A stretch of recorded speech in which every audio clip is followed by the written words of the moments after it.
Good evening, everyone. Hey, retired Inspector Bruce. Here, right at 10. Good deal. You know who's not here? Kim.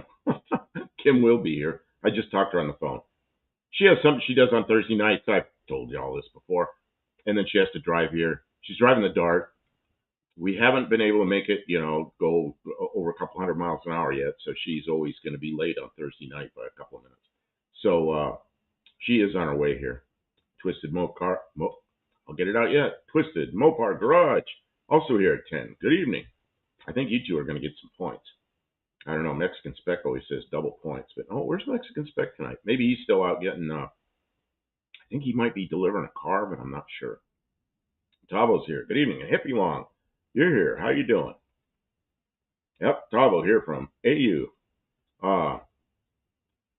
And Tim's here. Well, I don't know. Tim says that's past his dog Abby's bedtime. So let the dog go to sleep. Let's see. And Craig May's here. Good evening. Well, it's Mark Sauvé is here. Good evening. Uh, yeah, I don't know what to tell you right now. I don't know if any of you saw the video we put up today. I took apart a radiator in here last night and talked all about it. Just kind of brought back some good old memories. I haven't done that in about 30 years, and I popped it right apart. So yeah, it was pretty good. Uh, and I could talk hours about all the little details, get way into the weeds more than anybody wants to hear. But it was kind of fun. Let's see what else. Well, when Kim gets here, I think she's going to pull her car in, and her backup plates aren't quite working right. Okay, let's see here, Mark. So, well, it's actually my name instead of my channel as a name. Woohoo! What did you have? It had YouTube did something a few weeks ago that had it changed everybody's name to their handle, which is their at some kind of name that YouTube gave you, and you can change that, but a lot of people don't even know about it and don't know how to change it or anything else. And I was really upset about that because then I don't know who anybody is. It has like half their email address with an at sign or something. So it looks like they fixed that. So Mark, were you still in that kind of deal where they were using a handle, or did it go to that or something? Because right now I see Mark Sauvé. Uh, Hippie Long. So Buff, you opening a new radiator shop? No, I might do some radiator work, but you know, rock bottom. Yeah, that was a big old long word. That's what it says. So I don't know what's going on. So does it have an at in front of that? That's if it is, that's your handle, and I don't know why. I don't know why this happens. YouTube does something.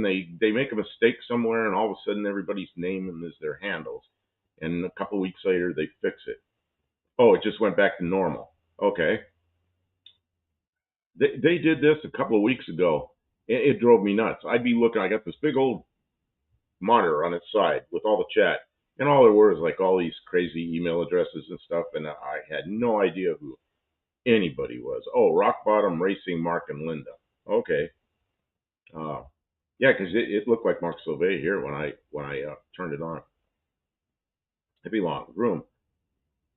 Want 350 to do my stock 64 Dart radiator. Yeah. And the problem with radiators now is the materials are expensive and the regulations are tough. I mean, they were getting tough when I was in the business 40 years ago, and you know, and to buy all the materials and like the tanks used to be available. You could buy reproductions of them, but no more. Uh, you can buy tanks, but they're plastic crimp-on tanks. They're junk. Uh, you could. There's still two places I know where you can get radiator cores, and they have pretty good reviews. So I don't know. I may do a few, but they are so expensive now. I just heard a door slam outside. I bet that's Kim. And the door opens here. It is Kim. Welcome. I'm trying to do this by myself. I'm not very good at this. So, Tavo, $700 to buy a 4 for 6-cylinder Aussie Valiant. Yeah, isn't that crazy? Oh, you guys talking about the video we made? Yeah, we were talking about the video. And Mark Sauvé came in. He had his rock bottom, whatever it is. Racing. Yeah, Mark something. and Linda? Yeah. It was like his handle, but then it switched to his name, and I thought, oh no, we're going to go through this again. The reason I was running a little bit late, I got here on time, but barely. I was down there trying to find out, the what we were talking about with the comments, the notifications that they shut off. Mm-hmm. And YouTube has videos how to do it. They have instructions how to do it, and they're full of crap. Nothing works. Their videos take you down a rabbit hole, and you do step by step what they say, and it takes you to something that looks nothing like what they have. So I don't know. I don't know what they've done. They took my notifications away and don't give me a way to put them back. Yeah. Guys, welcome everybody. Mean Street Mopar's here. Welcome to the stream. Twisted Mopar Garage is here. You gotta get points. Colby Queso's here. Mark Sauvé is here. For the first two people that are here on time. Is here. Inspector Bruce was here first, and so was Twisted Mopar Garage. And I said, I don't know if I can give double points. Double points. That's 6 points to Bruce. And wait, go back. Oh, I'm sorry. 6 points to Bruce. Twisted Mopar gets 4 points. Tavo, Colby, Mark, Hippie Long, you all get 4 points? Yeah. You gave 4 points to somebody that was on time.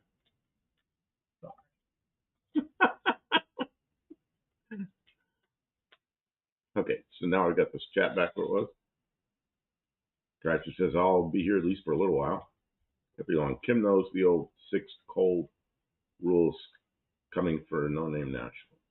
Oh, I see. Not knows. Cow. Come on. Read. Oh, Kim, you know what? how's the 6 cold rules coming for No Name Nationals? The 6-cylinder rules for No Name Nationals. I sent them to Professor P. He was going to look at them, and he probably did, and I didn't check my email today, so he may have gotten back to me. I didn't send them to John Wilburn like I should have. Did I? I don't know what you yesterday. Did. I don't know. I have them in rough form, and I wanted to get feedback from, the people, some of the involved people before I put them out publicly. But I could release them in lieu of comment or revision from other people. I don't think there's anything going to change too much, though. So. If you want, since my jar is full, no more points room. Well, you can take 50 of your points and buy another jar from us. Well, we can split, like how, like, what is it, Bitcoin or stocks, like they split when they get to a certain thing. You can split your points, and then you're fine. Once you get to a certain level, you don't have the lights. Oh, I came in here in a hurry. I came in here just like. You were supposed to be up here at 9:30. I know, but I was going down the YouTube rabbit hole trying to figure out how to change a preference, and I don't think you could say that. Though. It was. That time was just going by so quickly, and it was accomplishing nothing. So the points are redeemed through our catalog. We have a catalog? Yes. Yes. But we only send the catalog out once a year. So, and then you have to go to Dougster. Dougster does the points redemption. Dougster, does he know this? So I told everybody you had some problems with your backup plates or something. You may back your car in there, pull your car in or something, and that may be the job for tonight. And then I said, well, and last night we were in here, and we did the radiator, and I was asking anybody if they'd seen the... John said you did great. He really liked that video. John. Oh, John that you know with your meeting. John. Okay. John Hart. He's in here a lot, but he watches on his TV, and so he doesn't usually comment as much. The catalog is $5K. No. The catalog is free, but it we can't We afford got to to send put it it on out. the community Yeah, section or no, post we really section. haven't. We don't have any official giveaway stuff yet. I'm sorry. Well, just the Subaru. The Subaru is 50 points, but you got to come get it yourself. No, delivery is not included. Yeah. So nobody wants the Subaru. The Subaru is a pretty nice car. It Would really we is take? The only thing we've removed from it is refrigerant. I think I paid $900 for You the paid Subaru. $900 for the The Subaru. tires on that Subaru are worth a couple $100. I You should. paid $900 for the Subaru. You've had the heads off of it twice. You had it back together. It's been running twice. I Ran put so good. $1,000 worth of effort in that Subaru. It ran and that so was- good, Ran and great. now Cam seized up again. I don't And know. I don't know why. And We're I'm not sure Subaru. it could We're probably not. sort it out, but We're not Subaru people. we Oh, don't need a Subaru. We don't need one. You know, who needs a Subaru? They're nice. Everybody somebody wants might one, want but one. do you need one? Do you really need one? not only specialize in old Fords and old Mopars. Yeah. There's the super top secret membership sign up sheet. If it was Yeah. what super top secret? Nobody, I don't know what you're nobody talking can say about. that. Nobody can say that. What? The first rule of Fight Club is we don't talk about Fight Club. What is this? I comment on phone and watch on TV. Fire stick. Thank you, Hippie Long. We appreciate your participation because it makes it better for everyone when people are enjoying and participating. So yeah, we talked about radiators. Did we clean up after the radiator? We even cleaned up. Cleaned up some. I had to move stuff out a little bit so I could swing this out. And the desk is a disaster. I threw away some of the obvious stuff that gets thrown away, but I can't work on this desk, because it's got all the stuff we needed room for. We just piled it here last night. So yeah. Hippie Long, is the Jeep complete? The Jeep's a driver. The Jeep has air conditioning. It drives nicely. It drives great, and it's cool inside. Yeah. There's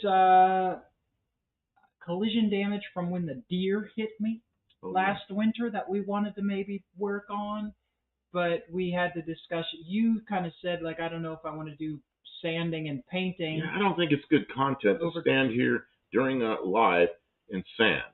It's gonna make dust, and it's me sanding. Is it worse? Well, than so what am I gonna say? drying? What am I gonna say? Like up and down and up and down and up and down, back and forth and back and forth, and up and down and up and down, and blow the dust away. I mean, what kind of content is that? Paint drying. I remember in the '80s when Subaru owners were strange people that bought them. Then the WRX came out, and everyone wanted one. I worked in a place, and there were four engineers there, and three of them owned WRXs. Yeah. That's what happens. You have any flat area, it starts collecting stuff. Oh, yes. Instantly.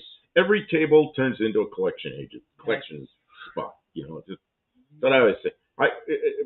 When I worked at the airplane shop, I had airplane shop. It was a factory.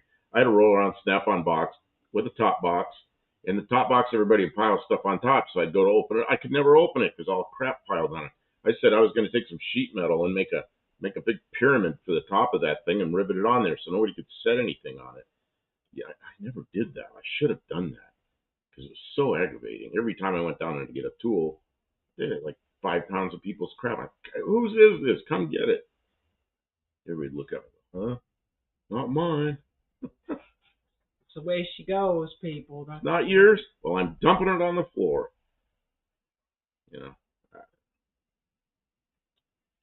I don't like, you'll notice my toolboxes around here, there's no top boxes to prevent that problem. Because I don't really like top boxes because they collect stuff. I had all flat boxer motors. They always leak and fail. Great Dome ones. A lot of airplane engines are opposed engines. Rotax 912 and 914 are opposed engines. Those are great engines. They don't fail. I've never seen one fail. I've seen them wear out, but I've never seen one fail. Volkswagens, I've seen a lot of them fail, but a lot of them run. Corvairs, they're too old to even comment on. They ran for a long time. I really liked that boxer engine in the Subaru. I didn't know what I was doing, and I apparently messed up because it didn't work. My wife is a hoarder. We actually have a shelf on the kitchen table. Yeah. Yeah, that's our kitchen I'm table. I'm a hoarder, and like Oh, I am too. this place was That's bad. stuffed full of stuff before I got here. So I try, but I haven't made it much better because I'm not real good at. I'm much better at collecting things than I am getting rid of things. And I've been told that that comes from trauma and from when you don't have enough when you were younger, Oh. or fear of not having enough. And every time I throw something away, it's not a week later. I'm going, Never I throw need anything that. away. I need it. And it's in the garbage dump. As soon as you throw it away, that's when you need it. Mhm. Those radial engines are wild. They are cool looking. Radial engines kick butt. You ever seen BMW one? motorcycles, yeah, and Honda, the Goldwing motorcycles are horizontally opposed. You ever see the motorcycle Jesse James did with a aircraft radial engine? He sits there and the engine's like this right between his legs and he rides it instead of a V twin. It's like a 9-cylinder radial. He just rides that thing. That's insane. Well, can you imagine the gyroscopic effect when he's trying to turn? I bet it's crazy. Oh, I don't know. Yeah, you would want it to be sideways, wouldn't you? You wouldn't. Oh, I don't know. Then the torque might flip you over. I don't know. It's a lot of engine for a motorcycle. 9-cylinder radial is probably 600 or 700 horsepower at least. It's like crazy. Maybe just less than that. Depends on the size of the engine. But a radial engine on a motorcycle looks enormous. Should be long novelty stuff. So, what are we doing? How are you? How was your trip? It was fun. It was a nice ride. That's the part of the trip I was thinking about, was the ride in the car. So I don't think I was meant to say, I saw today, there was a guy talking about it, was it TK something? Yeah, TK. He was talking about, you're not allowed to talk about the Now you can't talk about it. you're not allowed to talk about it anymore. You're going to talk about it. You can't talk about it, you'll get demonetized. Okay. They demonetized a bunch of his videos about racing and the thing that you do with the tires when you make them spin and then they create a cloud. You're not allowed to talk about that stuff anymore. I was like, really? And I guess it's considered criminal behavior, or it's associated with criminal behavior, and it's associated. It depends on where you do it. Well, he was saying like it doesn't matter if it's. They demonetized a ton of videos about stuff that was at track, like drifting, even when it's on a closed course track. They've demonetized those videos. Bunch of assholes. Period. You're allowed to say, you're allowed to use profanity, but you're not allowed to talk about those things. I don't know if that's true. He said that he just. What's it cost to start a new YouTube? Man, I want all the YouTubers on my It costs everything.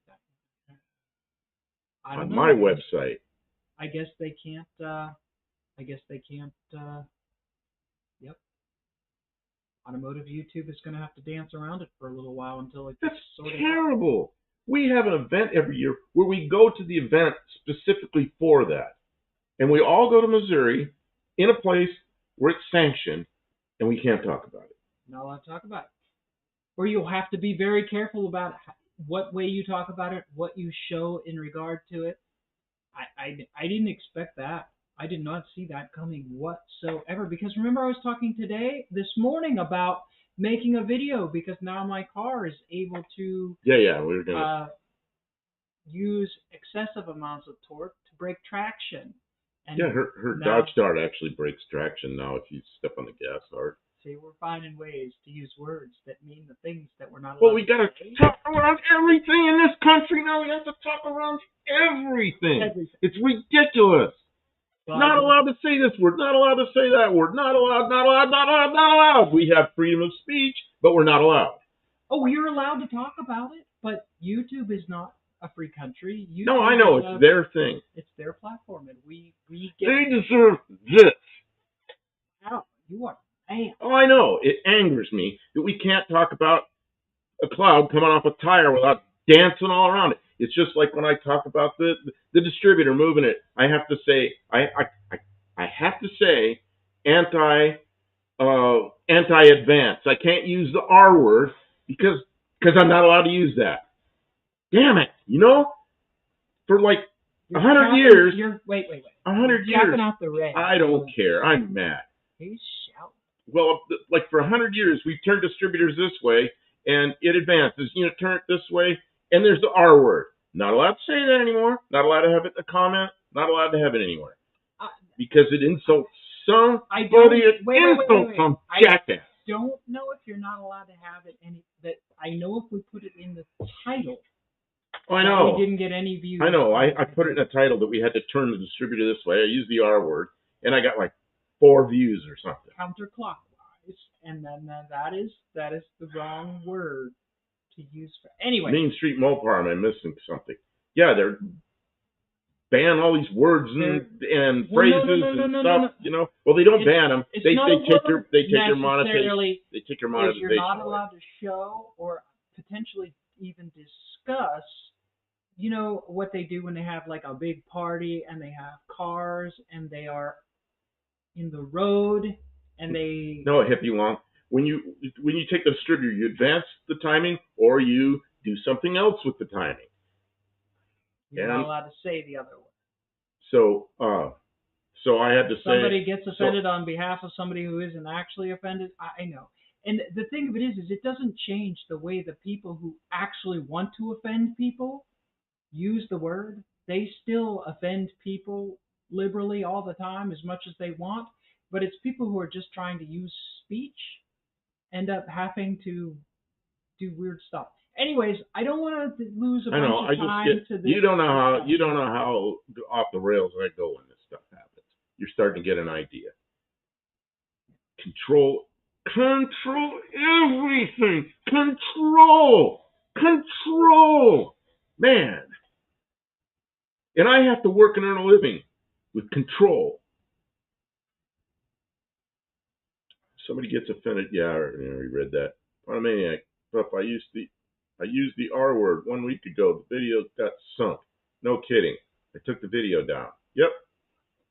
Well, yeah, and the thing of it is every video that you make is captioned. They use AI to listen to all the words that you use, and so it knows what words you say. And if it sees any words that come from a list, it doesn't care about the context. It just sees the word. It sees that word. They're like, whoa, we don't want this word on our platform. They get rid of it. So that's how it works, and you just have to work around it. I don't know how you work around this stuff. Like me talking about moving the distributor and setting the timing. I got to say anti-advance. I mean, that's my way around it. But that sucks. That works. That sucks. That's not what that's called, anti-advanced. And then people start just coming up with new words. Right? What's going to happen 50 years from now? You're going to sit there like this. And if the lips separate this much, you are wrong, because you're not allowed to use any word because somebody is offended by it. Doesn't everybody do that with their lips right now? God. Have you seen Hollywood lately? I wouldn't watch that nonsense. Anything that's on network TV, anything that's on a movie theater, they get none of my money. They get none of my support. Why? Why should I? They're the problem. I thought they were. I don't know. I better be careful. See, Tavo, we all need to learn to speak in a thick Glasgow or New Zealand accent. YouTube's AI wouldn't understand any word. There you go. We'll talk with us. Yeah, if you're over 60, use all the wrong words. Yeah, I'm just amazed. I use a word that there's this stuff over here that I call these now. This is something that I had to make it sound like something medical. These are schisms. Because if I use the word that we used to use for the schisms, it's a bad word. Really? What? Well, everybody got on. Well, not everybody. Several people got on. It wasn't a bad word. We were just laughing because of the context of the word scissor, and scissoring is a reference to some sexual act. Are you allowed to say that? I think you are. You're just not allowed to show it. So now we have schisms in the shop. This is a medical device. I don't think that's any better. It sounds worse. Schisms? Yeah. I use my schisms. because Ouch, right in the schism. schisms. I can cut and put in sutures and. Oh yeah, they got all upset one time when I bought some sutures. Oh, absolutely. Mark Sauvé, that word is terms of service. You Oh yeah, cannot of course. use Yeah, that. that's No, yeah. absolutely in violation of terms of service. That is. But the thing of it is they're just always expanding that list of words that you need to be very cautious about To using me, at all. there shouldn't be any control on language. Zero. There should be no control on it, including that word. But there's a point where you go, I don't want to be the person that is that insulting, so I'm not going to use that. So somebody that uses that, you just think, yeah, they're an idiot, and you kind of go watch something else. And that's how I think it ought to be. It ought to be kind of self-regulating. That's a word you're not going to. That's just such poor choice of words. But when it becomes like you can't say the direction you turn the distributor the way it was always described because that word can mean something else. That's terrible. It's just terrible. Yeah, the AI looks for the word, not the context. I'm not sure AI is that good. There's some videos I watch. You don't have the what do they call the words at the bottom? The what do you call that, Kim? Kim, now you're mad at me. No, I just don't know what you're asking. There's a when you're watching a video, you can have all the closed captioning. The closed captions. Some videos have like a closed caption. It's not a closed caption. It's something they put in the video, and AI reads what you're saying, and it shows that. Man, I watch those sometimes, and they get it so wrong. Right. Subtitles. Yeah. The subtitles, they get it so wrong. There'll be somebody, there'll be a sentence and there's some word in there that doesn't make sense at all. If you listen to the person, it makes sense. But if you read what AI picked it out as, man, I did one today on my phone. I'm trying to remember what it was. And I caught it just on time because it was going to send out something really stupid. It was nothing vulgar. It was just completely wrong word out of context, It's like, what the heck? So, how did it pick that up? Some of the problem is, right, if you read, I don't know what the statistics are, but it's like thousands of hours per minute of video that gets uploaded to YouTube. So they automate all this stuff, right? So in order to, block out stuff that they don't want, they use AI and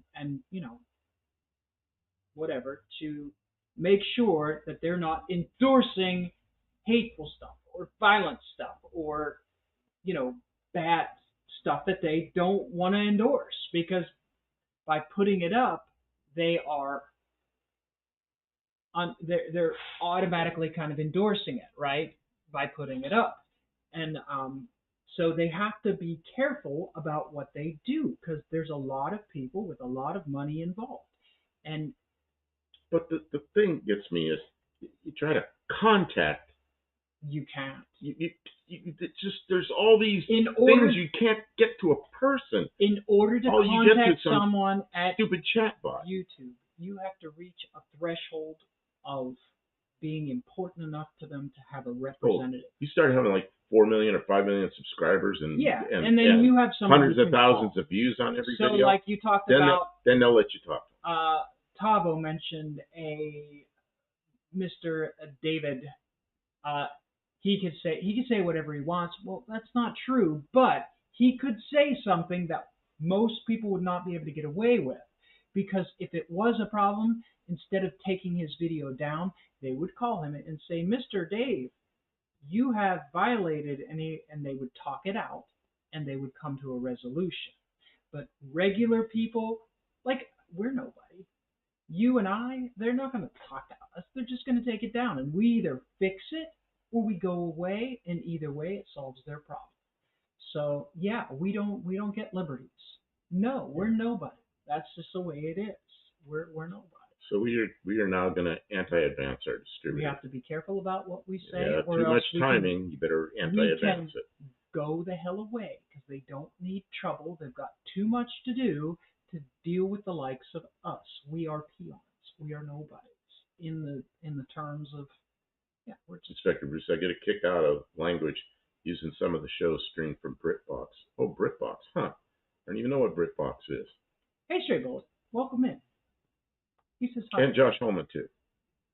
I know. I'm Hi, sorry. Josh. I got off on a thing that really And Craig. gets under Craig my skin. May load of bull kuka by the bunch of donkey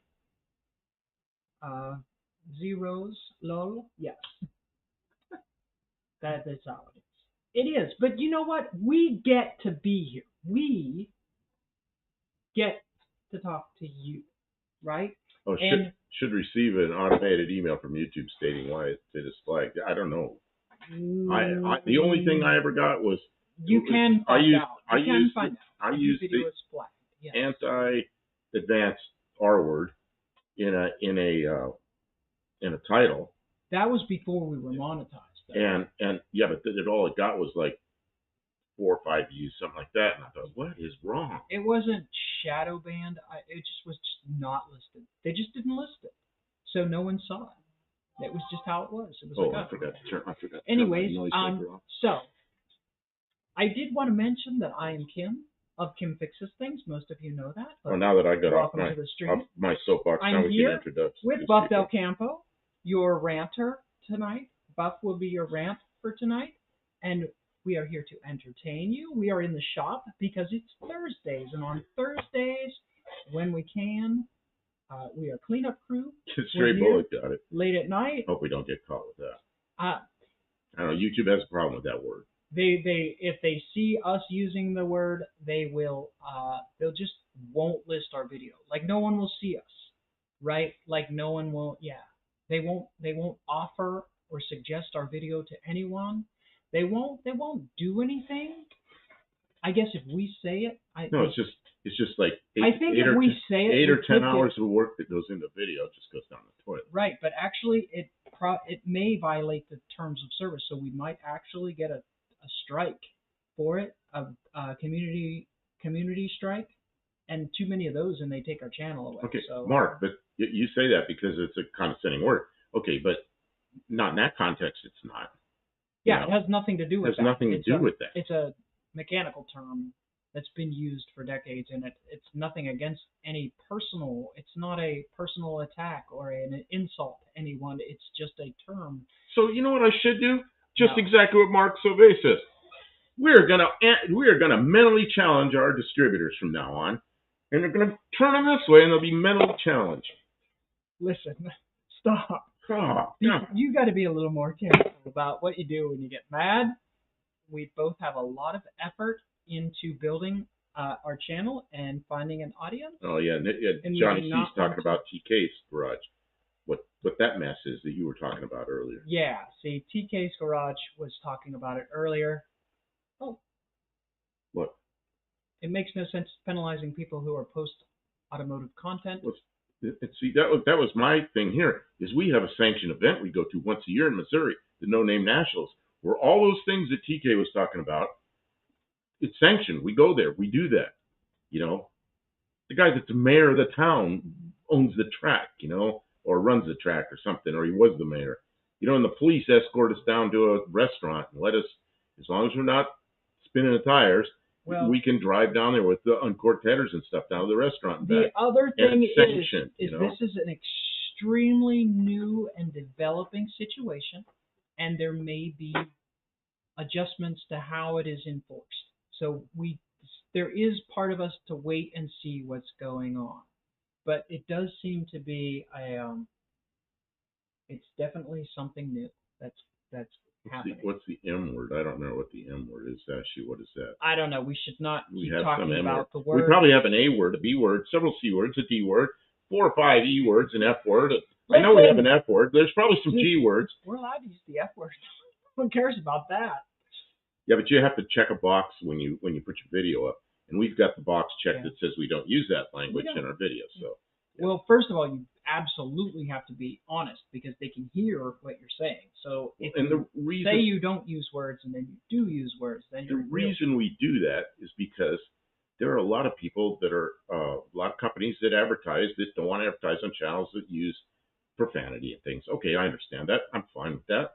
But when you start taking words out of context that have mean nothing what they say it means, it just destroys the whole platform, you know. Stray bullet, I don't know that would necessarily fix it. I know that there's a lot of argument, complaint, concern because credit card companies have made recent changes to terms of service on some of their payment system. Now what? So stuff like some of the websites that have adult content. Oh, you're not allowed to use a credit card now? Well, the sites have had to change what they are allowed to do because the credit companies said, "You look, if you don't change it in the ways that we're telling you, you won't be able to use your credit cards. You won't be able to accept credit cards at all. Not just for the things that you're saying." You're going to cut you off completely. Yeah, yeah, and it would destroy their business. So they have to change, what people are allowed to say, what people are allowed to show, the whole thing. So I don't know. Yeah, fixed X. There's a lot of things X. happening in the world. Yeah, we no longer Twitter, we X. Everything is X. X in space, X on your car, X online. Everything is X now. Because there's a guy that likes X. Check with George Carlin for this. Oh, yeah. George Carlin, 7 banned words it turned into. He had to add one. Have you ever seen his video like that? He had to add one. And they decided that it was actually the same one because it was 2 words together that meant the same thing or had the same word in it. Have you ever watched that? It's pretty It's a very stuff. classic comedy. Yeah, it is. Yeah.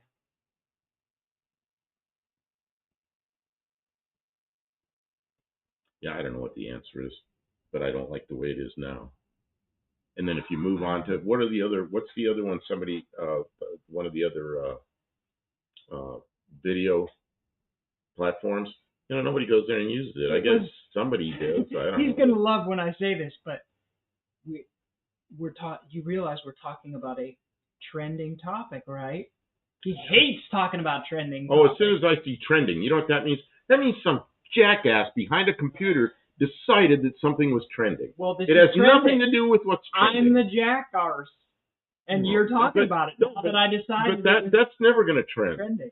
Trending is what somebody sits there and somebody pays them to say this is trending. No, you're full of shit. I wonder why they don't really like automotive-related channels. It seems like they would get lots of views. I don't know. Australian social media is getting very sad. Our government is threatening multi-million-dollar fines to any platform allows harmful content. Oh yeah, harmful. Harmful is whoever decides what harmful is. Another jackass sitting behind a desk that likes to just pick on people. No, it's even worse. It's much deeper and more insidious than that. Yeah, I don't know.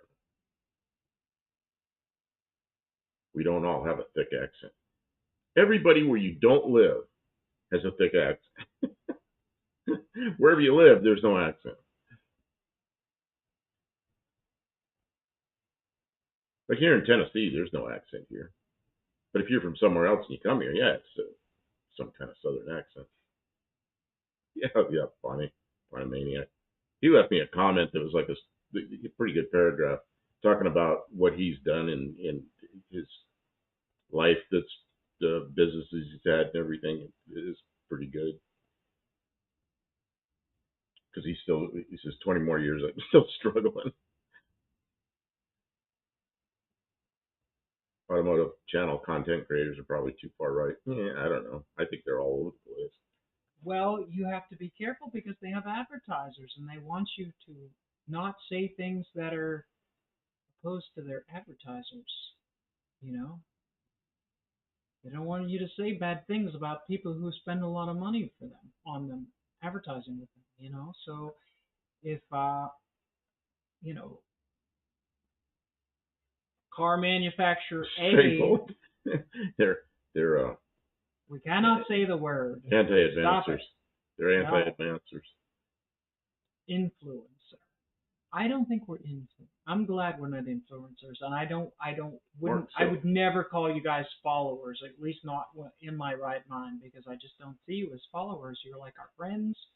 You're, but Mark Sylvester says I went to Tennessee once. The term y'all was used quite often. Yeah, y'all. Like when I like in California, y'all meant like a lot of people. In Tennessee, y'all is one person, the person you're talking to. And then can be. when you're in Texas, y'all, what they say when there's a group of people, they say all y'all.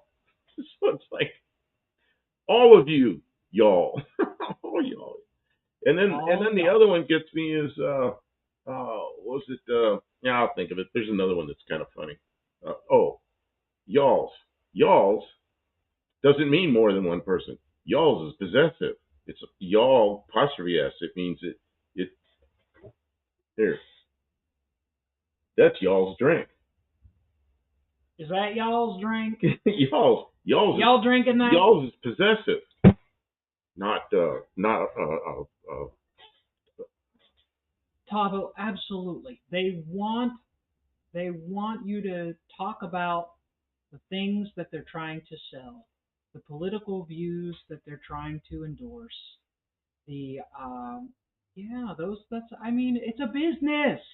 It's a business, and the people who are, especially the people who are popular, who are against the people who are offering to give them money, they want them to go away. Like I mean, Barracuda's the South Island. He's on the South Island. North Islanders tend to have a thicker accent. See, and I never even knew the difference there. I know, Showman. like in, with the exception of some areas in Los Angeles, everywhere you take a swath of land from Arizona, California, Nevada, Idaho, Oregon, Washington, everybody sounds the same. But then you get places like in Ohio, Northeast Ohio, I could go south 100 miles and everybody sounded different. I could go to places in Pennsylvania, just short distances. People sounded different. I was in Sharon, Pennsylvania, living there, and Kim, I didn't know Kim then, but she's from Pittsburgh, which is just a stone's throw away, and a whole different sound of the language there, and different slang, and it's amazing. And I don't know why that is. Why some places. My mother was from New York City, and she'd pick out somebody with, I'd just say it's a New York accent, and she'd know what neighborhood they're from. You know, Yeah. it's just amazing to me. Y'all Canadian. Y'all Every once in a Canadian. while, I'll go someplace here in the, like when we were in Alabama, or and somebody will have that deep South accent, and you're like, what? Like they'll say something, and you're like, what? Like I know you just spoke English, but the combination of words and the Yeah. it wasn't a sentence. It wasn't a complete thought. It was just like a couple of words jammed together, and I'm supposed to. Look at this. What? Tavo says we had a Kiwi driver, one of my jobs, and we almost needed an interpreter. He's probably a North Islander. Okay, well, see, and to somebody from the U.S., people from Australia, the whole continent, North South Island of New Zealand, we can't tell the difference. They all sound the same to us, which is kind of funny. Oh, something wrong. Oh, it's a cricket. It's a cricket. Crick, crick, crick, crick. Who's this, Mark? Turns out she saw my buddy's Canadian speaker file. Okay, so now that we're an hour into or 45 minutes into Yeah. talking Wow. about all this, I don't mind talking about accents so much because Big I kind of like that stuff. big old rage fest. I know it's just when they start taking away what we're allowed to say that's to me normal, you know. Well, and AI is the enemy. AI, what is it, like 15% correct? You know what would happen if I were in school and if I scored 15 on a test? I don't think it would fail. They'd probably throw me out of school. But AI gets 15%. And then everybody that types stuff into the internet that they just pull stuff out of their hind end and write it and no truth to it at all, AI picks it up. So it gets worse and worse and worse, you know. And I don't know how they're ever going to clean that mess up. Man. And then we got to live with AI. You know? That's going to run the world. My wife monitors a bunch of Zello channels. One guy on there is Scottish. Boy, he was hard to understand. When I was in England, a guy was giving us a tour through a big old cathedral, and he says, "I guess you can." We're four Americans, and he says, "I guess you can hear I'm from Scotland." I'm like, "No," but any local would have picked that up, of course. But he didn't think we could understand him well because he was from Scotland. Don't like it, don't watch it. That's my philosophy. Censorship stinks. They ban everything. California bans Skoal because it is mint flavored. Oh, is mint bad? What, does it Well, evaporate into the air and do something? they say it's marketed to children It's marketed to children. because it's mint flavored. Oh, isn't mint sort of like menthol? I don't know because I'm not a smoker, so I don't know. I don't know. I guess, but it's along the same lines. Yeah, it's a Because I've had flavor. like cough drops that are menthol or something. They kind of taste like mint. I don't know. I don't know. What is smoke scan?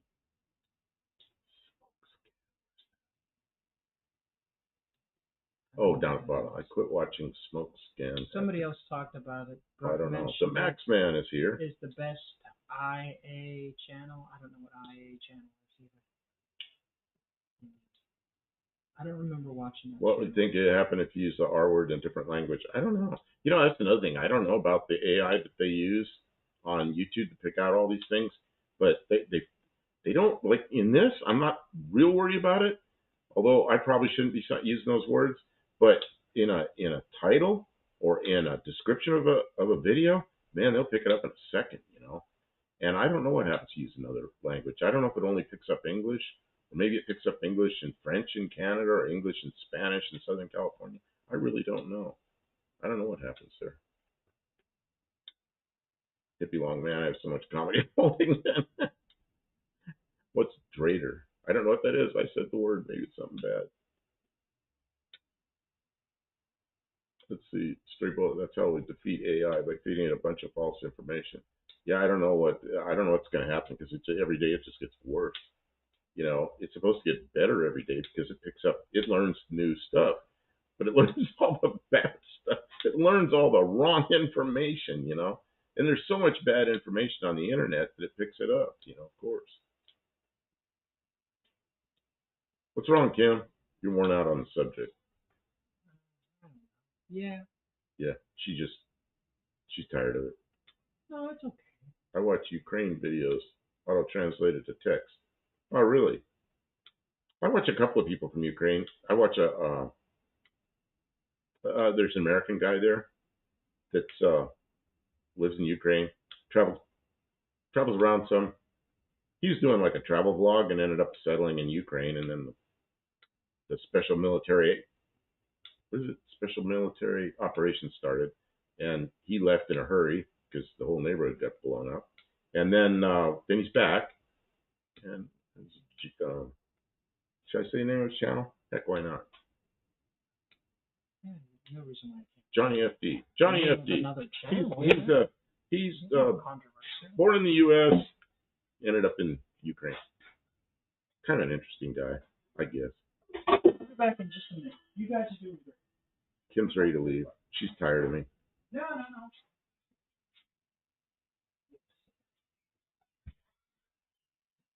In French, is what you'd say? Yeah, turn the distributor backwards. I don't know. Maybe it doesn't matter because most of the cars, they got rid of the distributor. Yeah, Josh Owen, let's hope AI collapses on itself soon. The thing about AI, it's probably great programming, but just the way it's used right now, it's learning. It doesn't know good from bad.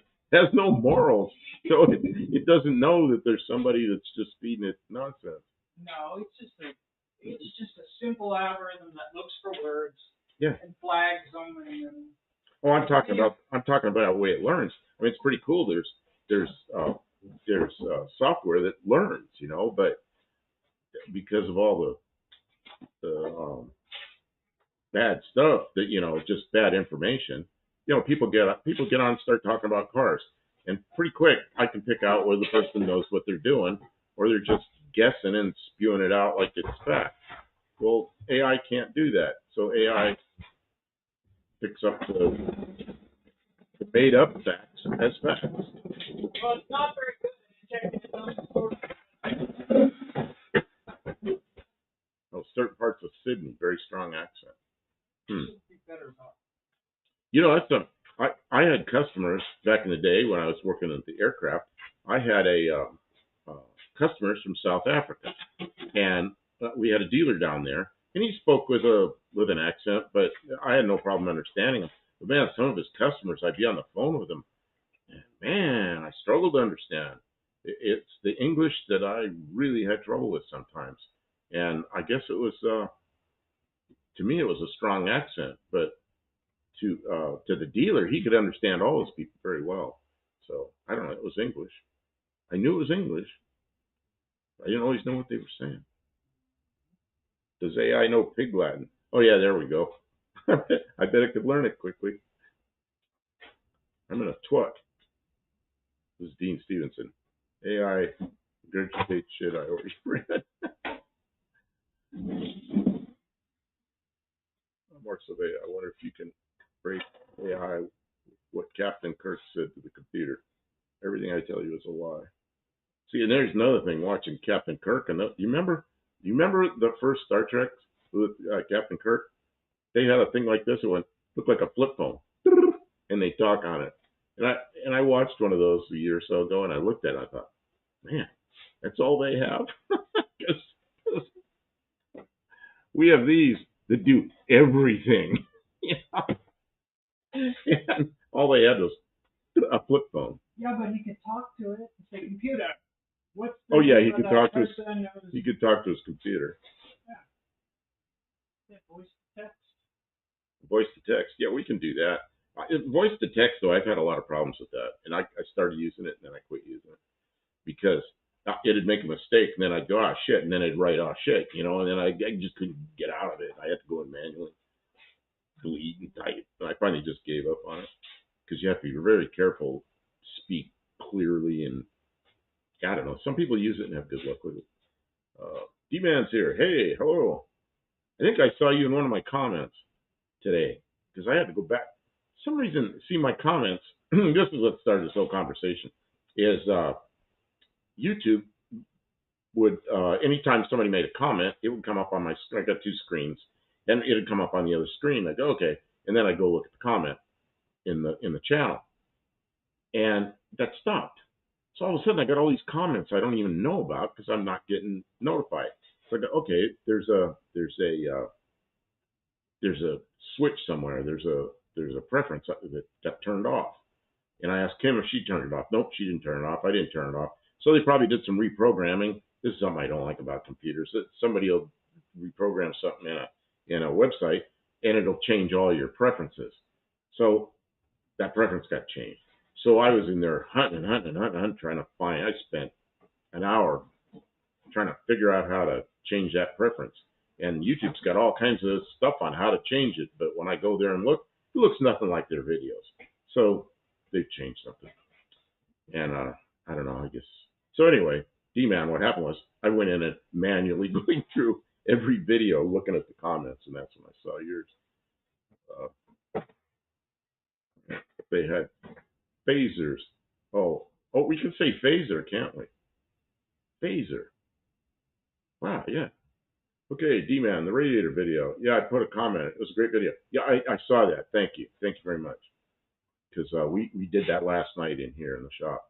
And you know what? Liked it. Hart. No, John Hart liked it. There's a guy that comes in here a lot, but he said he was happy because it had a beginning, a middle, and an end. It had a beginning, middle, and end. A lot of times I used to make videos that didn't have much in the way of endings. You never had endings. Just click them off. Yeah. I'd just be like, okay, that's it. Maybe somebody will come back and sick of working see on if there's. So let's see here. Down here in Northern California has their own unique language that they speak. Really? I got to find out what that is. Like Survey when I was in the hospital in March, I had to use a text-to-speech app because I would speak like someone with cerebral palsy. Now I'm back to normal. Oh, that's good. You want to call it that? Okay, so you're feeling more normal. you're struggling a little. And then Josh Holman says Indian tribe. Wouldn't that be in India? I think that's in India. Retired Inspector Bruce. They speak Boot in Boonville, California. Is that like a form of English, or is that something? So what are you up to today, Kim? Yeah, Kim, what are you up to? We were supposed to work on my car, but You want to pull it in? I mean, there's plenty of room in here. I don't know if you want to do anything like that now, because we got all going down a rabbit hole, and you didn't like it. Oh, I don't know. I'm gonna try to get Kim, get the Studebaker lit up, get Kim in a good mood.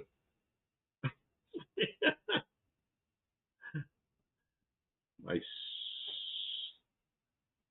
Oh, your speech is good now. That's good.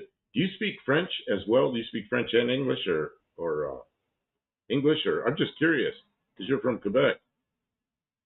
I've never been to Quebec, but as soon as I'm into Canada, I always buy something in Canada. I bring back something I buy anyway, some consumables that are you turn them around. They're in French on one side and English on the other side, and I put them in the house on the French side just to do it. I always used to have shampoo around and soap and like dish soap and stuff. All the consumables are all in French when I was up in Canada or in Ohio because I'd go into Canada and bring this stuff back just to do it.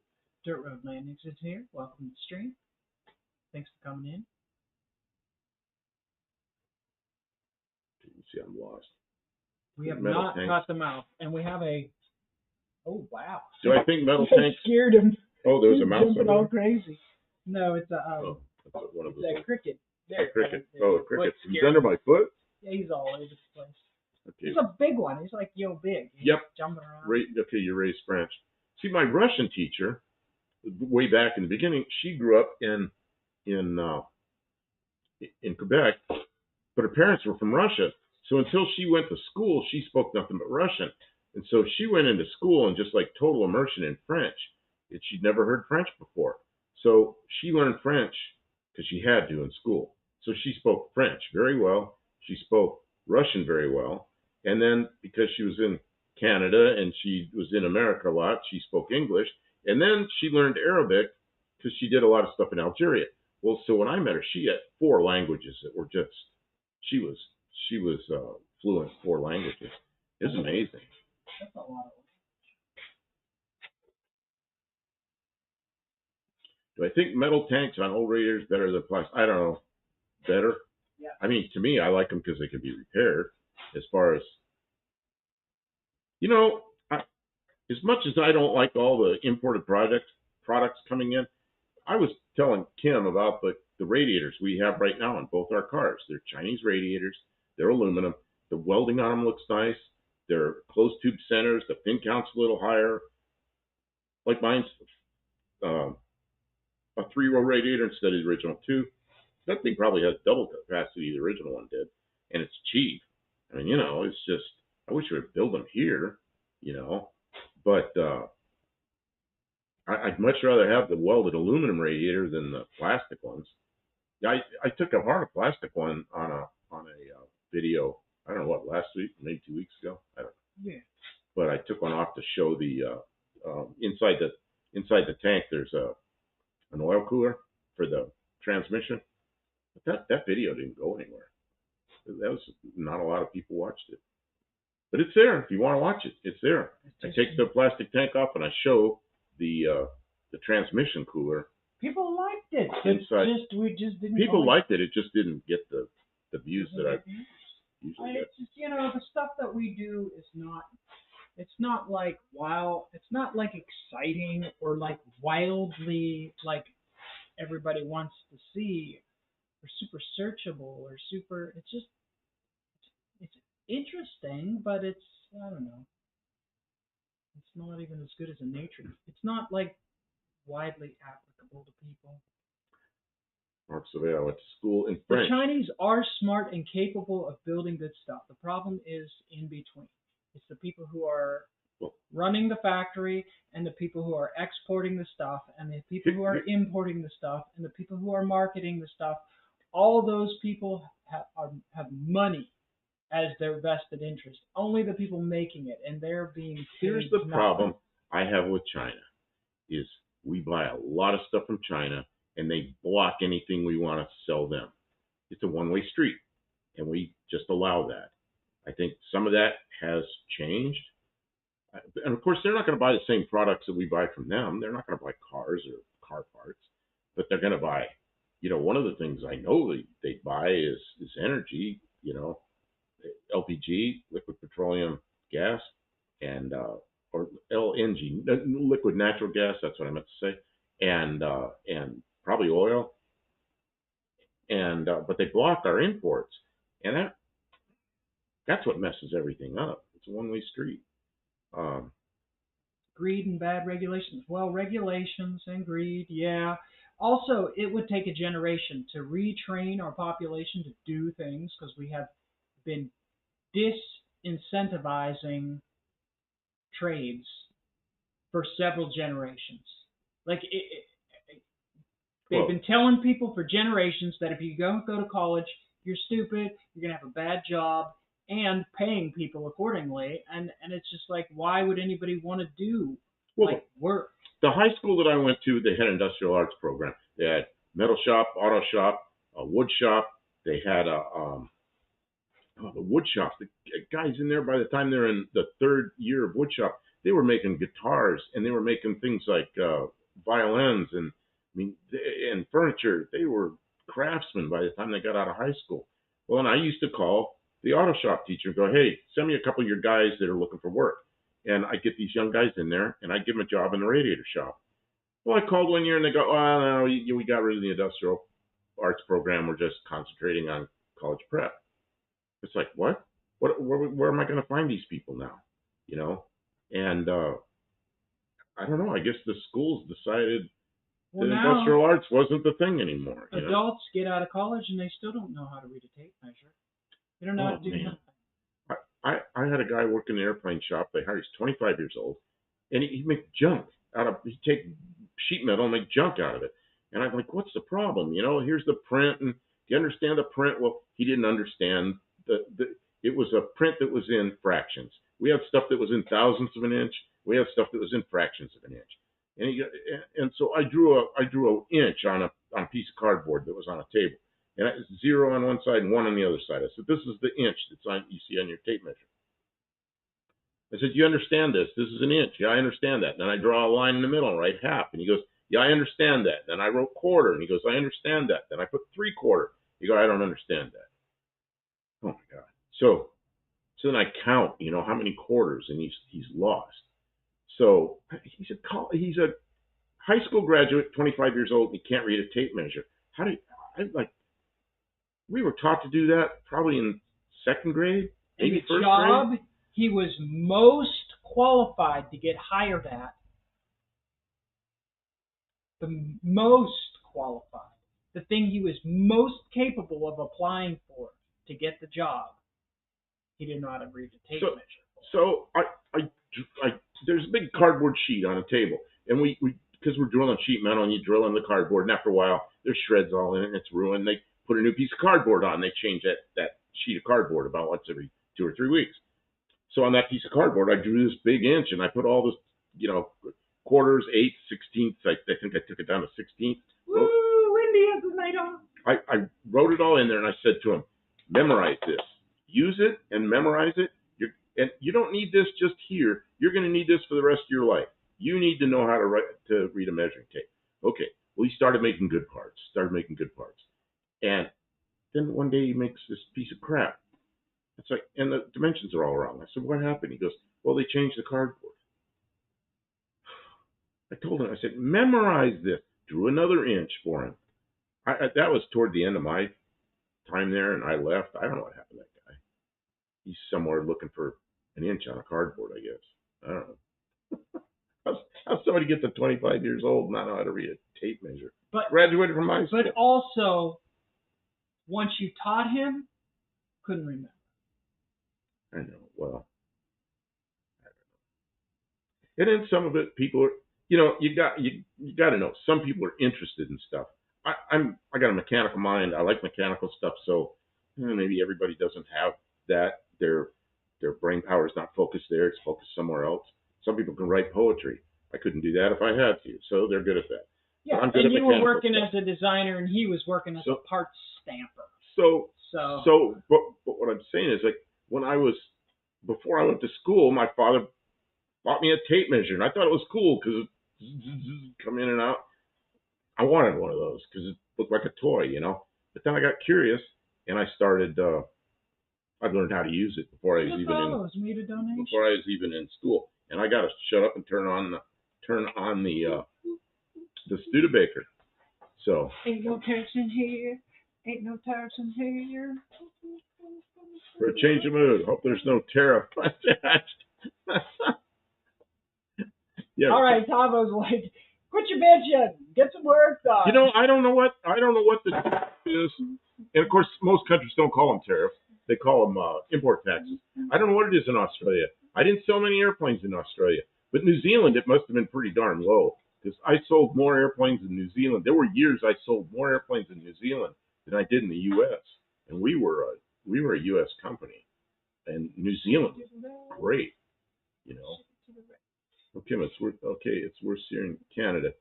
You can be the best qualified for the job, but if you're not a visible minority, you're not getting the job. That's in government in places like McDonald's. Yeah. The bigger companies are held to a higher standard. Same thing here. Bigger companies and governments, bigger, higher standard with that kind of thing. Block of beer to hold radiator. No, it's a block of wood. I know, but it looks like a. I'm looking at it like a beer mug. Yeah, we used to. The block of wood was I called it a gravity clamp. It's a gravity clamp. Gravity clamp. Yeah, I asked Kim I said, can you clamp down the radiator? I thought she was going to come over with a clamp.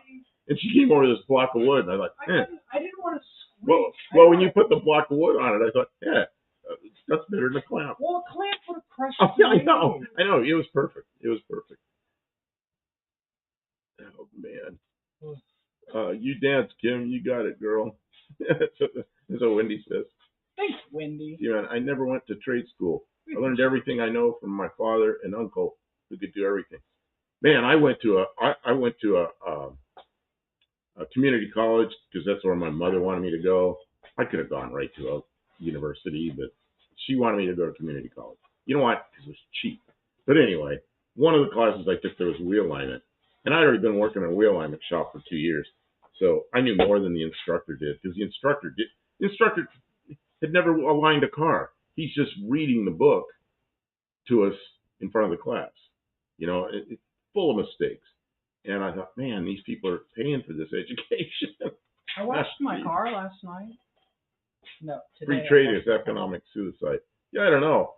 It is when people violate it. We've had free trade agreements with people that violate it. We don't. So yeah, it's suicide. Places like McDonald's get subsidies from government to hire visible minorities. Really? Or maybe they do in Canada. I don't know. Yeah, probably. Don't let beavers drive drunk. Beavers. Don't let beavers drive drunk. Am I allowed to say that? I think there's a bad word in there. And that would be drunk or drive or another word. Craig made boot scooting. Boot scooting. Is that dancing? Yeah, that's probably what I was doing. That's probably not dance too, but considered boot scooting. So, Craig, where are you from? Are you from? Because we got Tabo here from South Australia. I'm wondering, and I don't even know what South Australia is. Is that a province or a state? What do they call the political boundaries in Australia? I don't know. So, just curious, where are you on that giant continent? Our government is taking tax off petroleum in 2007. Instead, we're going to charge us to use the roads. Really? I'm afraid of that happening here. The new cars will report instead of they won't take away the gasoline tax. They'll say they're going to take away the gasoline tax. They never. But they're going to add a tax for mileage on cars, and but then they won't take away the gas tax. Always more taxes, never less. Beaver must mean Canadians. Tavo, we sell to countries that don't have tariffs but internal trade barriers. Oh, okay. Craig Mays from Victoria. Okay, Tavo says 6 states and 2 territories. That's right, territories. And what is the difference between a territory and a state? Is there a difference, like who can vote, or is it different tax status, or is it just a name? I'm curious. Just they didn't teach us much about Australia in school here. Uh, I know that is a slang term for them. That's when I boot, coot, and boogie. Do you want to bring your dart in, or I might as well, right? Beavers, Oregon State mascot? Oh, okay, so we can say Oregon State mascot. I'm not gonna get anything done if I don't bring it in. I better. Well, you could get something done, but it wouldn't be on the car. All right, well, I know what to do. I'm looking around at what to do. I know. What it means is if you're going to work on backup lights, it's not good content because you're going to crawl under the car. We're going to see your feet, and we're going to see lines to a meter, and we're going to hear you cussing. Oh no, I know what needs done. I don't have to do anything particularly difficult. The Stray Bullet says we Make have taxpayer paid for roads here turned into toll roads. Well, you know, when they built the Golden Gate Bridge in California, they had it was a toll road. The bridge was, and the deal was that as soon as the bridge was paid for, the toll was supposed to go away. Well, when they built that bridge, it was the 30s, I think. Well, every year they raised every year they raise the toll. Well, what, they haven't paid for the bridge yet? You know? Are you going to back in, or are you going to pull it in? I don't need to work from the back. Okay. He's going to pull it in. I'm going to pay attention to where she's driving.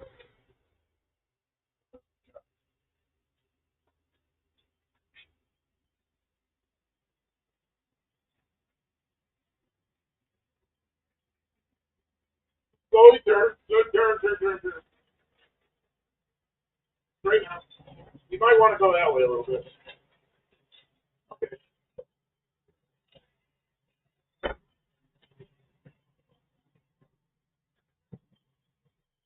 Yeah, you got plenty of room there. I don't know if the back end's clear. It might be.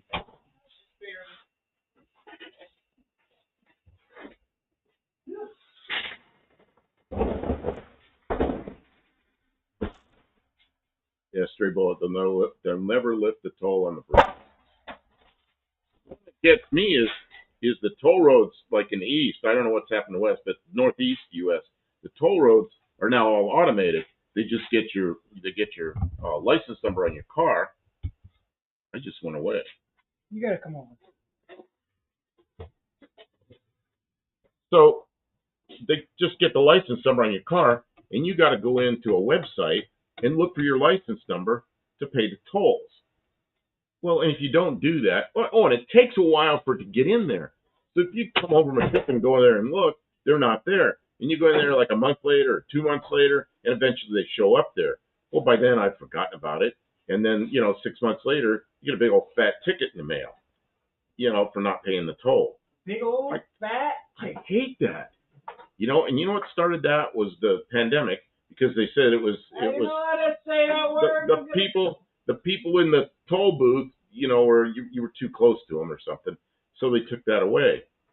And there's one in Richmond, Virginia, that you go through, and there's an exit that's like, it says something about toll.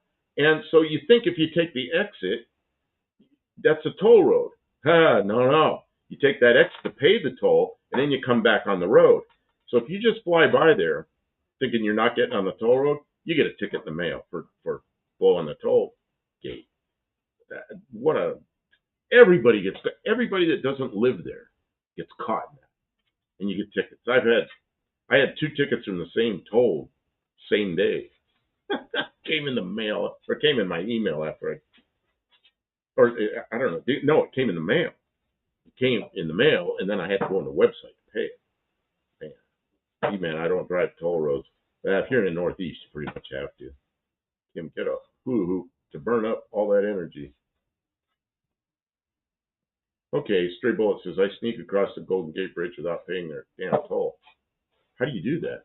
Only go one direction? And you go one way, you don't pay. Oh man, very good. I bet Australia is still exporting all the plutonium. Hmm. Dr. Go, hey, how you doing? Indiana Toll Road, I believe, was sold to like France to operate. Craziness. Used to have few tolls and only on the exits. So you could cross the state and pay once. Now there are many tolls. That's the toll roads that I used to go on, like in Ohio Turnpike. You get a ticket going on.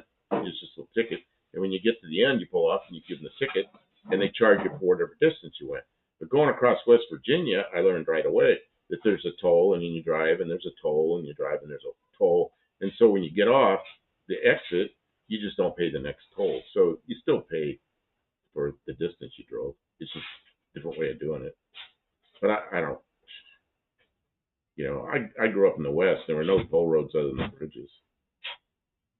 But we have electronic tags that you top up with money and registers you pass with triggers.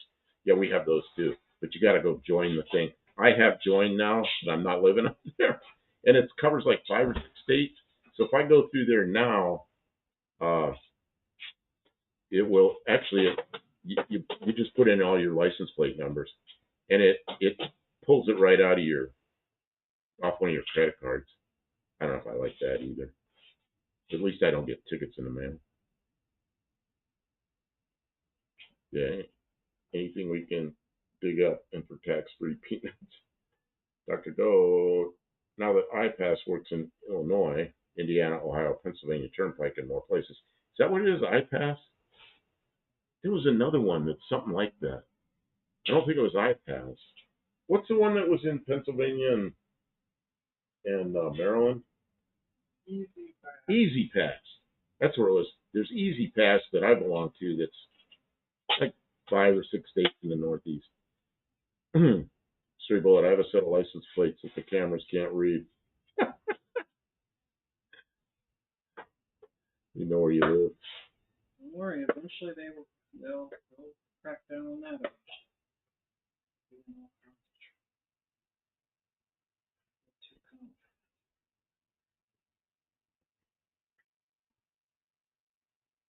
Easy Pass, yeah, D-man, you're right. Easy Pass. Man, I just, when I used to advertise cars, I had a USA license plate. There were license plates that instead of having a state on them, they were green with black letters and numbers, and they said USA. And those were used by people who are U.S. citizens in Germany or somewhere in Europe, and it mostly used on base, on the military bases. So people would come back from Germany and they had these license plates. They take them off. Well, I'm a license plate collector, so I get them. So when I advertise a car, I always stick one of those USA plates on it. And man, people would ask me, "Where do you get those? How do you get your car registered in USA?" Yeah, you don't. Join the military. Put in for Germany. Second half of that comment you read out, Tavo. What was that? What was that, Tavo? We can dig up and protect free peanuts. Oh, we have electronic tags. If you don't have the tag, the $3 or $4 toll becomes a $30 administration fee and toll. So I got a parking ticket in California. I got home. You have to pay it online. You go online, then it's all itemized. It's a parking ticket, and then there's a fee for using your credit card, and there's a fee for using a debit card, and there's a fee for their administrative fee and all this. So the parking ticket's actually a lot more than a parking ticket. They just they get you. They just get you. Dr. Bill, tolls are half price if you sign up for the iPass. Maybe now change to Easy Pass. Yeah, I don't know what my guess is. My guess is iPass is probably a different set of states because I don't remember Easy Pass being as far west as Indiana. Easy Pass is really a very eastern thing, and they kind of grew out further. Yeah, the USA #1 plates. Yeah, that was Chevrolet. Oh, Mrs. One-Eyed Cat says there were 3 people killed in a van today in Florida because a tractor trailer did a U-turn at a turnpike and it jackknifed and the van hit it. All I could see was the back end of the van. See, a friend of mine got killed in Arizona because it was at night and a tractor trailer had flipped over and several cars hit the upside down, uh, or is on the side. So the bottom of the trailer is all black. He was a passenger in the vehicle, got killed. Same kind of thing. Pontiac says, tell Kim my 58 Pontiac Idol's correct now. It had something to do with distributor timing. I'm not joking. Steve Edwards says, how much did you make per month in the Air Force? What rank were you? When I went in, E1, which was the Air Force, was called a Airman Basic. Airman Basic was $307 a month, and they take taxes out of it. so it was less than that. When I got out, man, I was in E7. I was a Master Sergeant. Master Sergeant over 8 years. So I got out right about 10 years. And each 2 years it goes up some. I really don't remember. It was more than I thought you'd ever make in the military. My son's an E9. He's a sergeant major in the Army right now, and he does pretty good. He's able to buy a nice house, brand new car, and save some money. Automaniac, I saw that video. You had it running okay by making some tweaks to the distributor. We had to correct the proper distributor advance the other night when we weren't streaming live, and now my car will the amount of torque coming from the motor can now overpower the amount of traction to the rear tires, which can be fun as long as you don't get in trouble on YouTube for talking about it. But yeah, timing is very important. It's very important to get it right. Talbot says, but how it works, so you pass 4 toll areas without a tag, they send 4 notices with 4 administrative fees.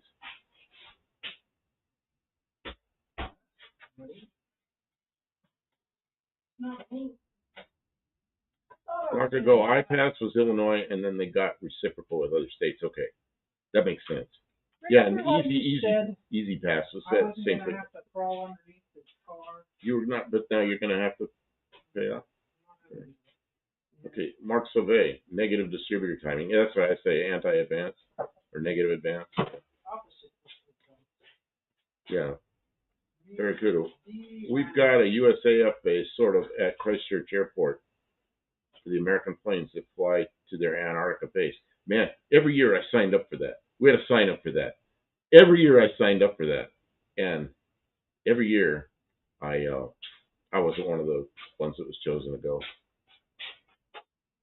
So Kim should take the D off the DART badge, so it says art.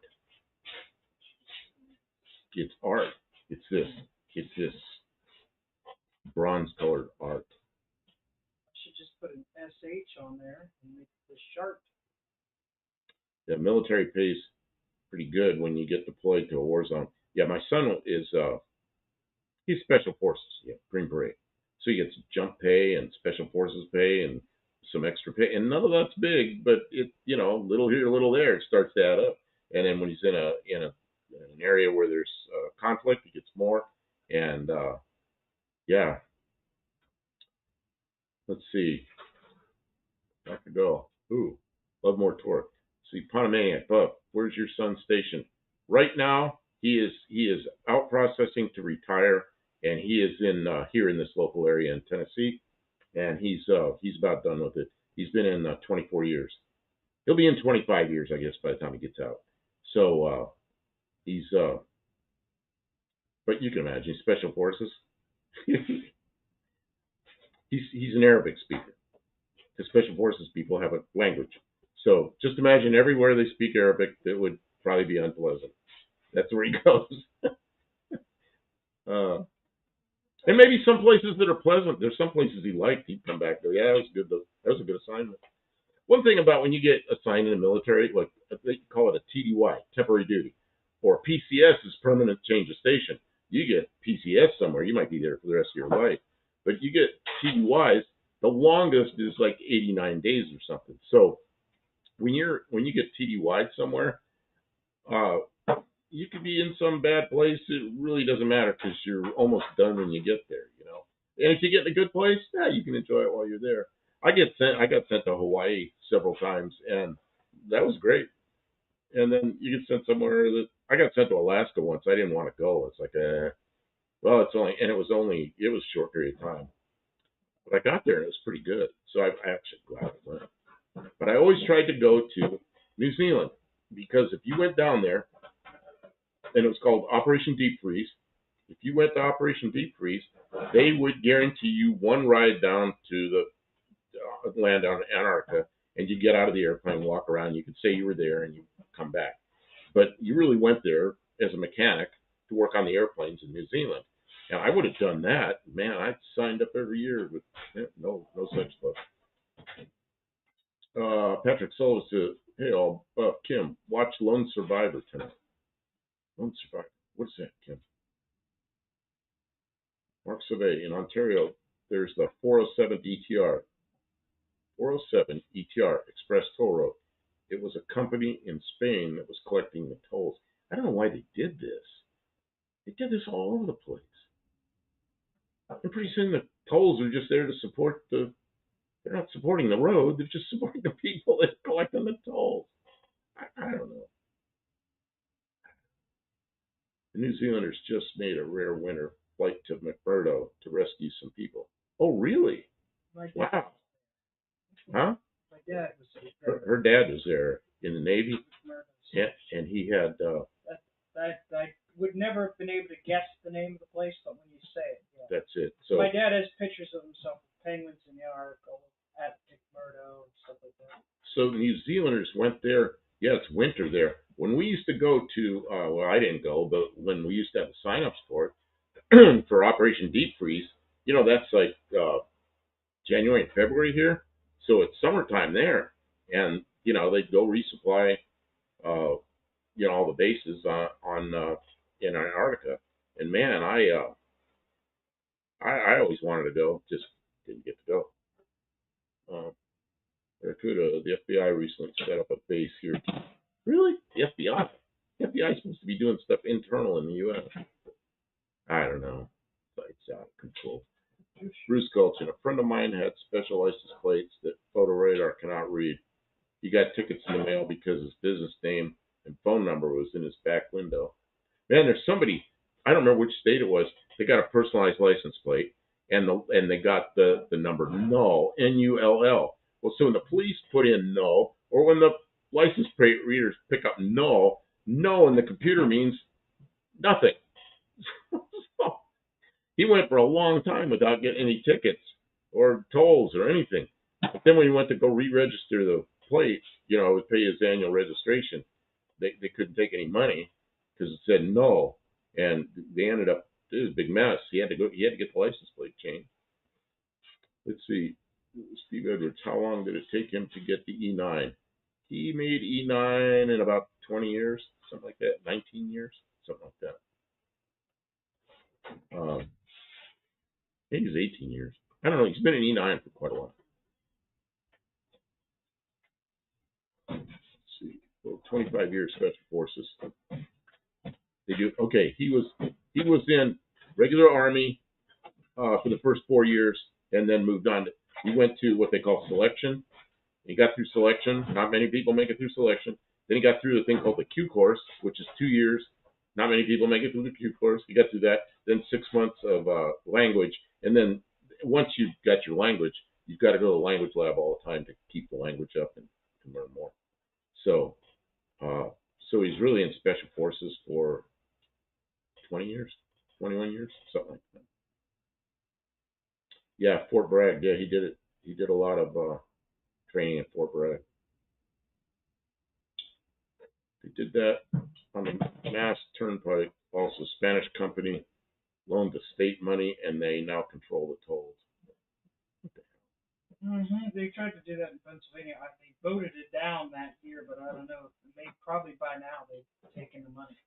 So he flew down there in a C-130. Amazing. Barracuda, recently I was offered a slant six from a rusted out 86 Dodge truck belonging to the American Antarctic base. Really? When I was doing the whole license plate collection thing, I was in, all the forums and stuff.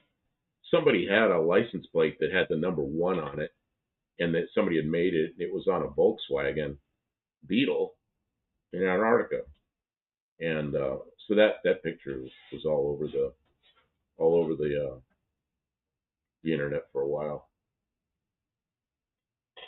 This is one I get. Says the garage is getting cleaned out this weekend. Don has no clue yet. I can't find nothing. He has a mess out there now. I go and clean it up and find a valve spring compressor tool he lost. Oh man, Kim puts things away here and I can never find them. But she's made it workable in here. You couldn't work in here before she got here. Boy, I'm glad you clarified that, because it was. But now I can't find anything. It's like, Kim, where's this? Where's this? Man, she usually goes to it. She knows about where it is. Once in a while, she goes, I don't know. Well, sometimes you ask for things that I don't know if I've ever seen. Every once in a while, there's times I forget things. There's a lot to keep track of. Oh yeah, Patrick Solar and Mark Luttrell. Oh yeah, he wrote a book, and his team set out a mission to capture and kill notorious Taliban leader Ahmed Shah in late 2005. All were killed but one. Yeah, him. And he there was a whole thing on TV. His brother, they built a Mustang for him. Yeah. Yeah, yeah, Kim can probably find everything now. Like my son, once in a while he'll tell me something. Don't tell me anything you're gonna do. Tell me after you did it. And he doesn't tell me a lot. He'll tell me like he rode on a helicopter somewhere. He told me one time they were in Iraq, and he rode from somewhere 3 points to somewhere else in Iraq, back to where they started. It's a big triangle. And he said we were riding on Canadians. It was Canadian Special Forces. And they're riding on their helicopter, and he goes, we never went over 100 feet. I'm like, man, all day, all those hundreds of miles, cruising along in a helicopter at under 100 feet. That would have made me so nervous because I'm an aviation guy, and there's all kinds of obstructions down low. Yeah. But, and that tells me, there's a couple things I picked up there. He didn't tell me till afterwards. Good, because I would have been worried sick. And the other thing is, they're working with the Canadians, and the Canadians were giving our Special Forces guys lift somewhere. Or he was working with their forces. I don't really know. But that's probably the most detailed thing he ever told me. Somebody was saying in a recent tech video, or how to pass tech video, you're not supposed to, that you have to have a neutral safety switch. Do I need to have a neutral safety switch? Kim wants to know if she has to have a neutral safety switch. Is that a rule on AHRA? Because this car had a manual transmission, which doesn't have a neutral safety switch. Now it has an automatic. So if you have it in drive and you start the car, it lurches forward, So cars with automatic have a switch, neutral or park. You can start the car with the only. So she wants to know if she has to have that switch. So that's what she's messing with right now on Buddy Car Farm. No, right now I'm working on backup lights. Oh, Kim's working on backup lights. I'm sorry. Neutral safety switch is a whole other can of worms. Because there isn't one. When he says Don needs to get the 440 new motor back in for No Name Nationals. Oh man, That's a lot of work. So how do you put a 440 in a road toad? You take the whole car apart and you set the 440 there and you put the car back together around it. Well, you get the frame stretcher out. It's tight in there. You get the frame stretcher. You get a frame stretcher. Dr. Go, I knew someone who had a plate like 3EE3E3, so when printed in block letters, it was hard to read right. He was a habitual speeder, so he figured that would help him slip away easier. In Maryland, they have these red and yellow plates that are special plates for farmers, for farms. And I guess if you want to support farms, you own a farm. I don't know what the rules are for getting those plates. But there was a red Corvette running around, a late model, like a I don't know. I think it was it's probably a C6 Corvette at the time, maybe a C7 Corvette, running around, and it had one of those red and yellow plates on it, and the license number was like one I, one I, one I, one I. It was just a whole bunch of vertical lines, and some of them had a little notch at the top, but there was the one, and the I is just a line. So you look at that, you couldn't read that thing. What do you need? Did you walk to the back of the car and see if the tail lights or the backup lights come on? Okay, I need to. Interesting stuff here, but I need to walk the back of the car. Are you guys staying out of trouble? I hear them over there talking. I'm at the back Yeah, of the car. 440 came out of it, so you know another one will go back in. I'm at the back of the car. Oh, wait a minute. It's too close to the door. I need a mirror. You can't even, you should be able to see the lights. Come on. I can see some light reflecting on the door, but I can't tell which one's on. Don't do that. They're both on. They're both off. Perfect. Thank you. All I could see was some light reflecting on the door. That's all I need. I couldn't tell which one was on. That's all I need. Okay. They worked. Great. Oh, God. Kim's on a mission. Yeah, that's right. Olive's here. Hey, everyone. I lost track of time. Oh, well, welcome to the stream, Olive. Thanks for being here. We appreciate you. Josh Holman should have got plates that said EIEIO. Farm plates that say Hey, Buff, this is Patrick Sully. Hey, Buff, that video on the radiator was good, interesting, and lots of information. Thank you. Thank you. Everybody's given us a lot of really good feedback. People enjoyed it. And what were you really worried about? You were worried that it was too... Here's what I was worried about. Okay. All my heating and tap, tap, tap, tap, tap on the tank, that tank was giving me some trouble because it had a little crimp on it, so it was hard to get it out. And there's a lot of crud in there. It's old radiator. So if you have a newer radiator, the solder starts to melt and the tank comes off pretty easily. But the older ones, there's crud in there that doesn't melt, and that one had a crimp on it. So it was giving me a hard time. And I said, you got to cut out some of that tapping. People are going to click away from that. Kim disagreed with me, so we ended up not cutting it out. So I was afraid all the tapping and heating was too much, and people are just going to click away. But I don't know, it's there. But we've had good feedback. Does anybody think there was too much of that, or did you guys enjoy seeing what he was doing? I thought it was interesting watching his technique, and it did take a few minutes, but it wasn't like. But he was doing something, and we were chatting a little bit while he was doing it. And then there's so much that I didn't want to.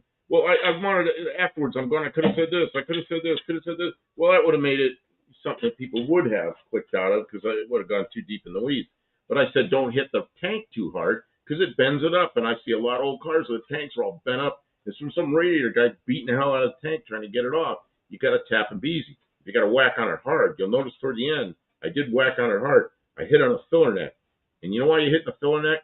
Because I got a whole stack of filler necks. And if I bend the filler neck, I just unsolder it, stick a new one on, give it to him. I don't charge him for it. If I bend the filler neck, that's my problem.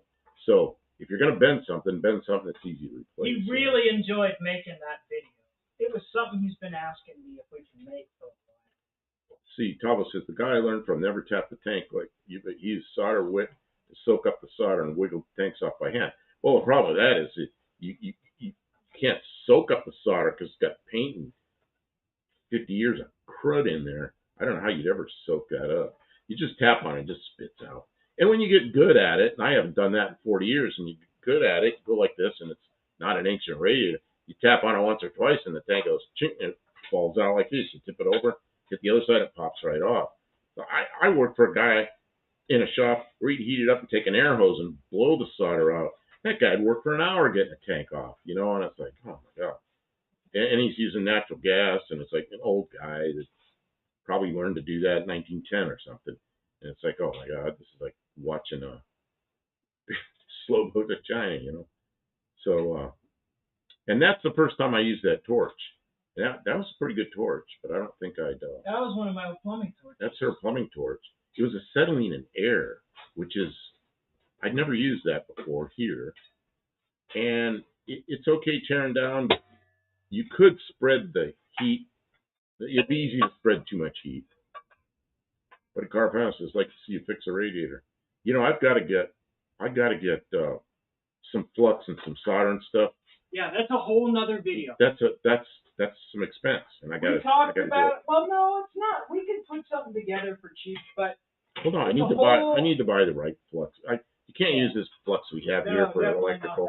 I've got to get the right stuff. But it's a whole other video just for time, just on time, and it's a different technique. It's not just the reverse. Well, all it says nothing wrong with the video. Some YouTubers will speed up the more of the same bits. Yeah, and I told Kim, can you just speed that part up? And she's like, I don't really want to do that. She goes, you're talking in there, and you speed it up, you know, it'll mess up what you're saying. And I finally agreed with her, and I said, yeah, okay, just leave it in. Because she puts it up in private, so then I can look at it, watch it on YouTube, and then we talk about it, and then I'll make a thumbnail and put it up. And that's what we did this morning. Dr. I saw where there was a flat, long tube with holes where you used both air, also pressure washer attachment, where you could slip down, clean exterior of radiator slots. Oh, okay. Yeah, you could do that. Most radiators on older cars, you know, they used to give like 0.9, 1, or 1.1 hours, like almost every car, except something crazy like a Pantera where the hard to get at radiator. Most cars it was about an hour's time, but I could do them in 5 minutes because that's all I did. Pull radiators in and out all day. I was really fast at it. So, you know, to get a radiator out, throw it in a hot tank for 10 minutes, pull it out. And then I had it was an air over water gun and just blast. Like if I had radiators all full of bugs or cat hair or something, I could blow that out in seconds, you know, and then pressure check it, make sure it's okay, because now it's up on the bench. I can put air pressure in it, dip in the tank, look for any bubbles, take it out, put it back in the car, you know. So, yeah. I think old solder would melt easily because it was leaded. Well, it's 40-60. Most of it, sometimes the old radiator's 50-50. But the problem is it's not just the solder. That solder's got all corrosion on it. It's lead oxide all over it. That stuff doesn't melt. Lead oxide doesn't melt. It chips off, you know. So Don is going to really break something this year. I'm not looking for. Oh, I'm sorry. He might. The new motor might overpower something. Okay, from the 2025 NHRA rulebook, transmission automatic spring-loaded positive reverse lockout device. Yeah, but we're not NHRA, we're AHRA. So. Oh, I'm sorry. So we gave you the wrong book. So D-Man 216. I use Kessler silver solder for the electrical stuff, that roll solder that was made in the late 60s. I've got silver solder here. Well, that's what I made those connectors with. It's 45% silver, and that stuff's wonderful. But you can't use that on a radiator unless you got the tank off. Well, so you got a tank with a crack in the brass, you can silver solder that. If you try to silver solder on a radiator, that melts at such a high temperature that it destroys whatever else is there. You know, whatever lead and tin solders is gone. So you can't do that. Dr. Go can't wait to see the 440 at No Name Nationals. Hey, Dr. Go, that's good to hear. That means you're going to be there too. Dr. Go gave me a ride down the track. First time I've been down a racetrack in my life. It's just like a runway, except you don't take off at the end. Well, this is one of the cats says, Don is going to break something this year. You already read that. Yeah. He's going to have the new motor in there. It's going to have a lot of power. What was the time on the 69 Beetle? 69 Beetle. What was the time on the 69 Beetle? I'm not sure what that is. I'm looking, I don't see it. I was surprised to find my Subaru's radiator tank is plastic. It's from a leak, and I patched it with fiberglass filler. With good prep. It's held up. Don't the sanctioning bodies all pretty much use NHRI rules? I don't know. Generally, they have a lot of the same. They have a lot of things that are common, but yeah, we're gonna look at the AHRA rules. because that's a sanctioned body. I mean, I probably should just make it work so that it's not And if an I, issue. and I know Dallas Brown, he's the president of the AHRA, I could call Dallas and go, hey, but I don't want to bother him with something like that. We'll look it up. Mark Survey, as a joke, how much time would it take to do the radiator on a 69 Beetle? Well, in Mexico you could, because some of those, not just 69 there wouldn't be. Yeah. I bet somebody's put a super engine in a Beetle. I know they used to put a lot of Corvairs in them, and those things rip. Oh yeah, they have there's a company called Reverse-A-Roo. Reverse-A-Roo. They make a kit to revert, so you can put a Subaru engine in a Volkswagen and turn Oh, it turns the other way. it back. Yeah, see, a Corvair turns the other way, and you flip the ring gear over. And the buses, the Volkswagen buses, the ring gear was flipped over because out at the ends of the axles, bus set up higher, and the reason why is they had little gear boxes out there, so the axles turned backwards, but the wheels turned forwards. So the buses had the gear flipped over. So it's not a real difficult thing. Mr. One Eye Cat says in the tranny to Kim from John Cope. Oh, this transmission works really well. Kim took this transmission apart, and it looked really good. She put it back together, didn't replace anything, and it was pretty fresh transmission. And it's 6-cylinder with a 1-barrel carburetor. Shifts pretty solid. So It shifts real good. yeah. We got lucky. The transmission came in a package with the motor, and it's been really good. Oh yeah, Porsche engines in Beetles too. Let's see. Tavo says won't take 10 minutes to hook up the neutral safety switch, just on the side of caution. Well, here's the deal. It's a different year transmission from the wiring harness that didn't have a transmission neutral safety switch to begin with, so there's going to be some fussing. There's going to be some fussing around down there. In order to make a neutral safety switch for this, you have to change the shift lever on the valve body. In order to do that, you have to drop the pan, drop the valve body. You have to have the parts. Did you hear all that? I think you heard all that. If you didn't, I'll repeat it when I get up there. I'm going to be up there in a minute anyways. So let's see. Dr. Go says, Worldman showed a guy put a Honda Goldwing engine in a VW Beetle. I saw that video. That was pretty good. I mean, it sounded good, looked good, nice installation.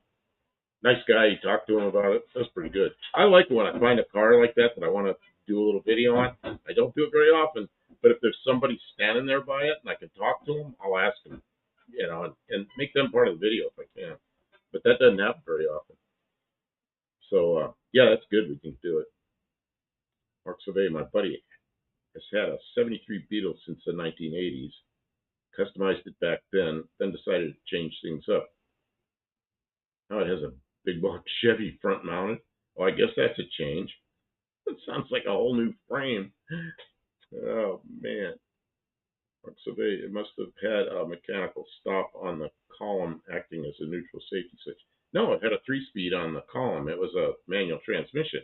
So there was no neutral. The neutral safety switch is your clutch, So, and this transmission is this automatic was pre-neutral safety. Well, they must have. Oh, the neutral safety switch is somewhere else. That transmission's out of a '67 Barracuda, isn't it? Or you don't know what it's out of.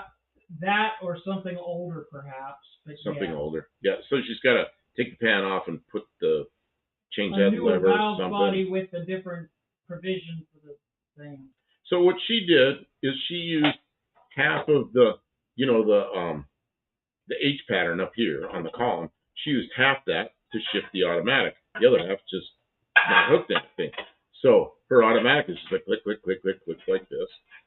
But there was no neutral safety switch on the column and not on the transmission, and whatever it had in '66, she didn't have it. So I can't freaking reach this. Mark Silvey says, no, I mean the tranny in the car now.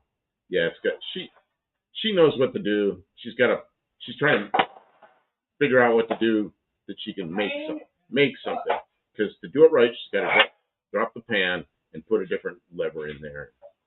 Well, yeah. And got to buy the parts, I think I can put like he's saying, a switch on the column that, but obviously it doesn't actually engage with the transmission.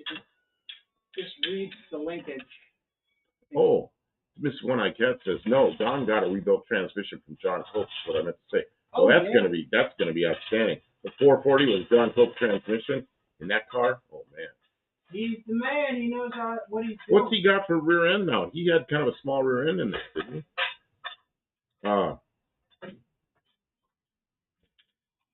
Now I know what she means. She's gonna find a weak link somewhere.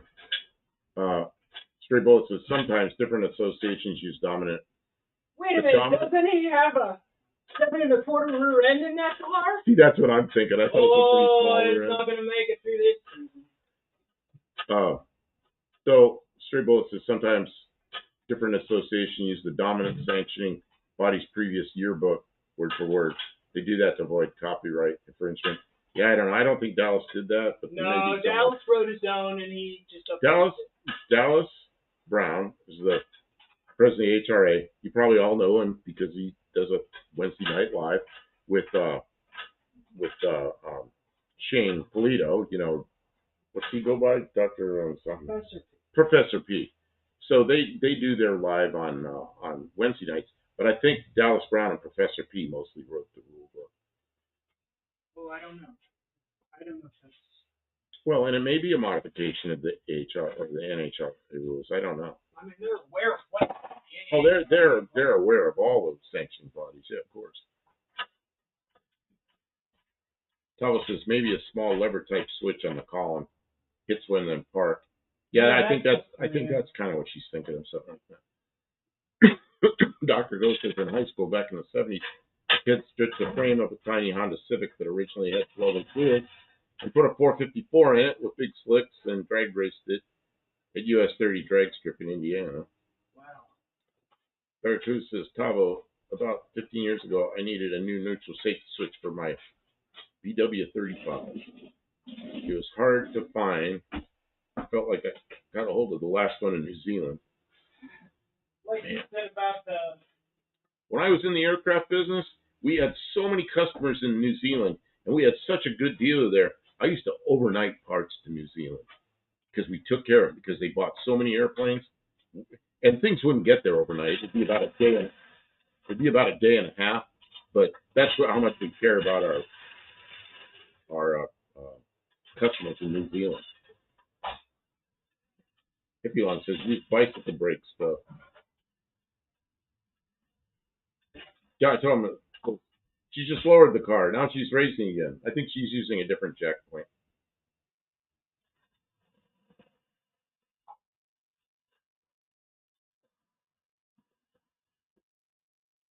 See, Mark Solis says I made a neutral safety switch from 2 flat washers and a micro switch on a Hurst quarter stick shifter, but you're using the manual transmission collar. Yes, it's just the manual transmission. It's just half. You know, like you don't go in, or you don't come out, whichever way it is, whichever half you use, you just used it. I should be able to mount something. And it's so easy to drive. Firewall that gets triggered like a micro switch. That's something like that is what I'm thinking. So it's so nice. You get in there and it feels original. It's got a column shifter. You just make sure it's in park, start it, and then put it in drive, and it goes and drive off. It just feels feels right. It doesn't have the Prindle, but you know where you are. You feel it. That's the anti-theft device. It's in neutral. It's like, okay, we're in drive. Yeah. If you don't go, then you know you're not in the right. Yeah, the rule book is as much for the insurance company covering the event as it is for the safety. It's a straight bullet. Well, and the other thing is that the AHRA has an inspection. Tech inspection, and a lot of tracks don't have tech inspections. But you got to pass the tech, and if you've got a car that isn't real fast, it isn't real hard to pass.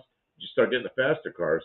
You got to, TIG welded roll cages, and you can inspect everything, And for us, it's like, okay, no soft fuel lines longer than some short amount, and tie down for the battery, and you got to have seat belts and a helmet. You got to have your windows up.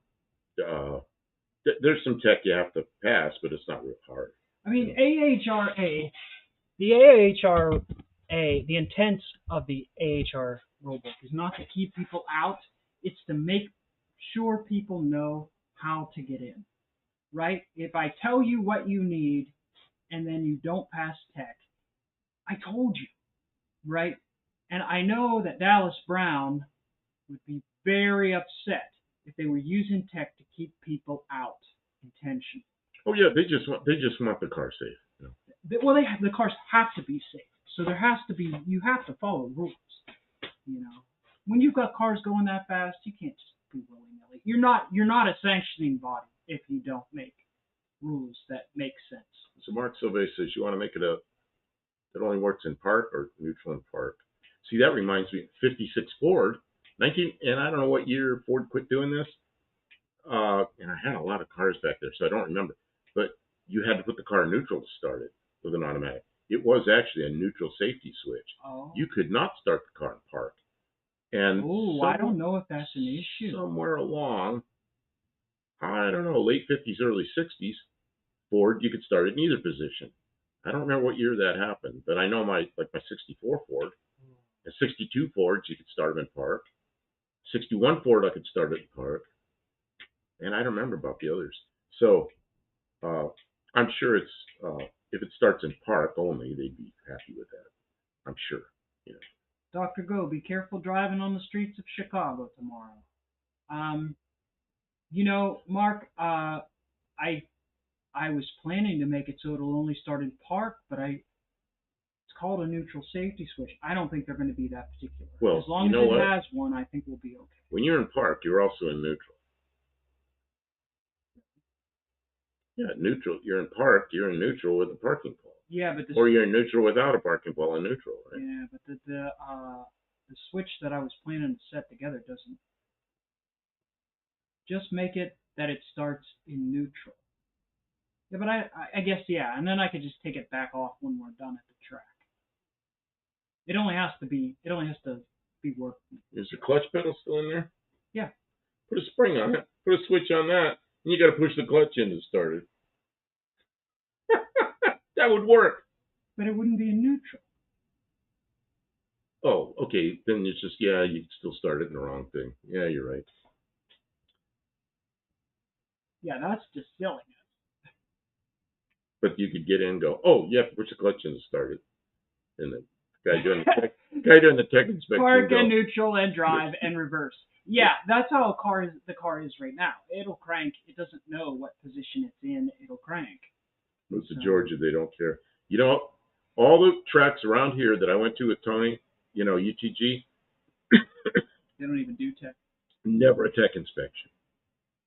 It's just I can't believe it. Does their insurance carrier know this? I don't know. I think I will set it up so there's a switch, so it will only start in park, and I think that qualifies as a Read the neutral. last one. You have to put the car in park to start it again. Better in neutral. Yeah, because if it quits coming off the line, you got to stop all the way, put it in park to restart it, rather than just bump it into neutral and start it. All right, interesting. Well, I will nice. consider it. Thank you. That I had not considered that. It would be really nice if you could just start it and drive. I'd like to have you push a Of course, they want everyone to be safe. They're not trying to exclude anyone. They really want people to know the rules and get their car. They spend a bunch of time talking about the rules. They spend multiple live streams talking with the tech inspector. They will at any time talk you through how to satisfy tech if you are unsure of what's going to be qualified of you. And they'll work with you at the track. But you better, especially if you've been there before and they've talked to you about an issue, you need to resolve it. Maybe they don't have an insurance carrier. I think some of the smaller tracks probably don't have the same kind of insurance that the big sanctioned events. I think they do. Self-insured, yeah, probably. Oh, Mark says somebody at his track, I had it set to only start in park. Hmm. And that's why you want to start neutral, even on the street. Yeah, so you don't have to come to a complete stop to restart the car. All right. I don't know.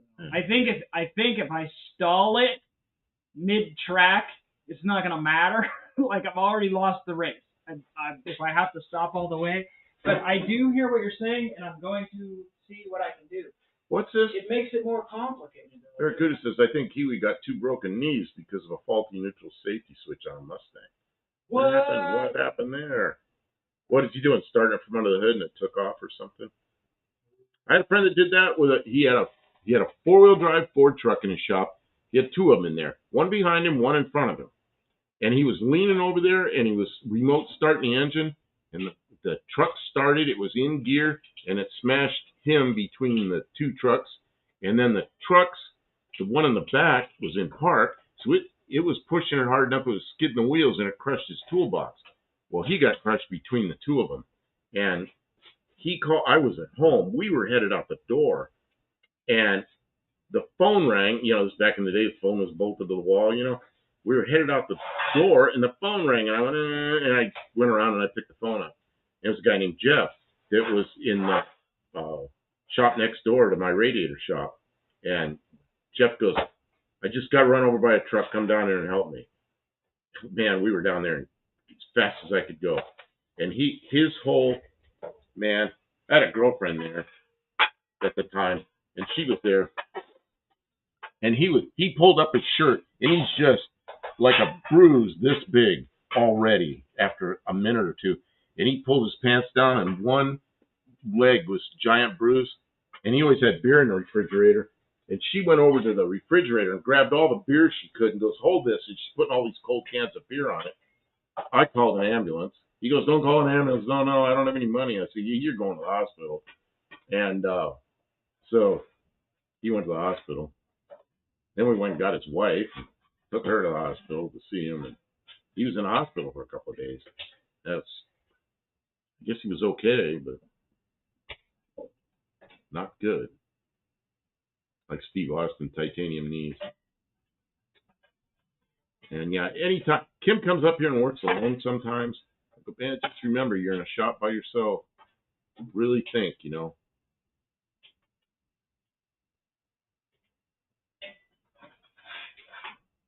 Electric pallet jack sure can pin you fast. I bet. What's the Tahoe? That's right, very not a good spot. What else did Tahoe say? Not quite. Kiwi's knees were crushed by a bad shift gate. Mustang vibrated into drive. Oh, so it was running and it went into drive by itself.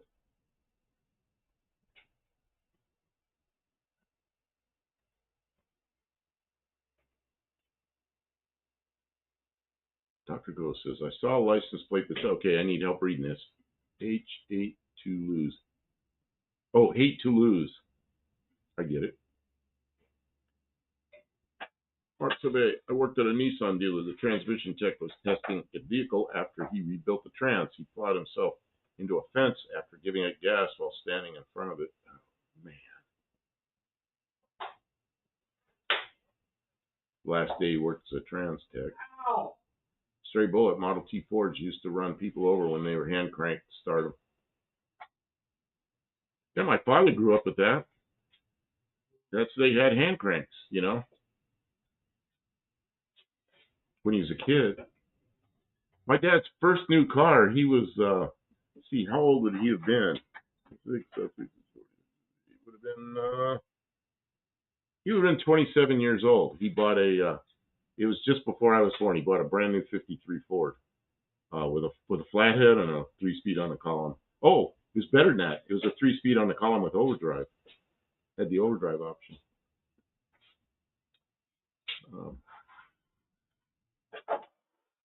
And it did not have a hand crank in the front. I don't know what the last Fords were with hand cranks in the front. 40 Ford maybe? 40 Ford had a hole for it. Of course they had electric starts. But that was the last one I remember seeing. Maybe up to 48 had a hole for the crank. I don't know. I don't remember. I have to think about what the front of those cars look like. D-Man says, I've seen a jack battery fall off a rack and break a guy's leg. Oh man, it's pretty careful around then. After that, man, being in a shop by yourself. Yep. Dr. Gotavo, I had that same Mustang where it jumped into gear in a car wash. It shattered the windshield when it hit the dryer hood that used wheels to roll over the car. That used wheels to roll over the car back in the 80s.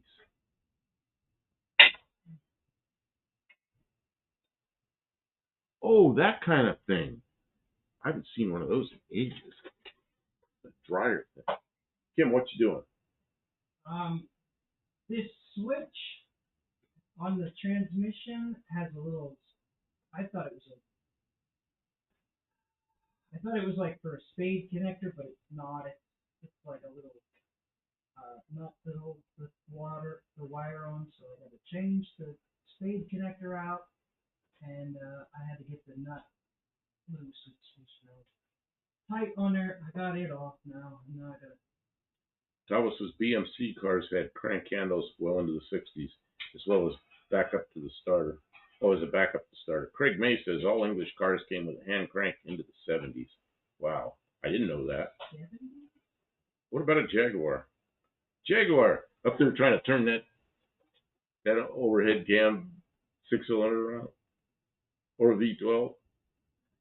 I worked at a machine shop. Mark Sylvia said I worked at a machine shop. One of the guys made a hand crank piece for the crank of his Toyota Land Cruiser for off-road in case the starter would quit on him. Jeez.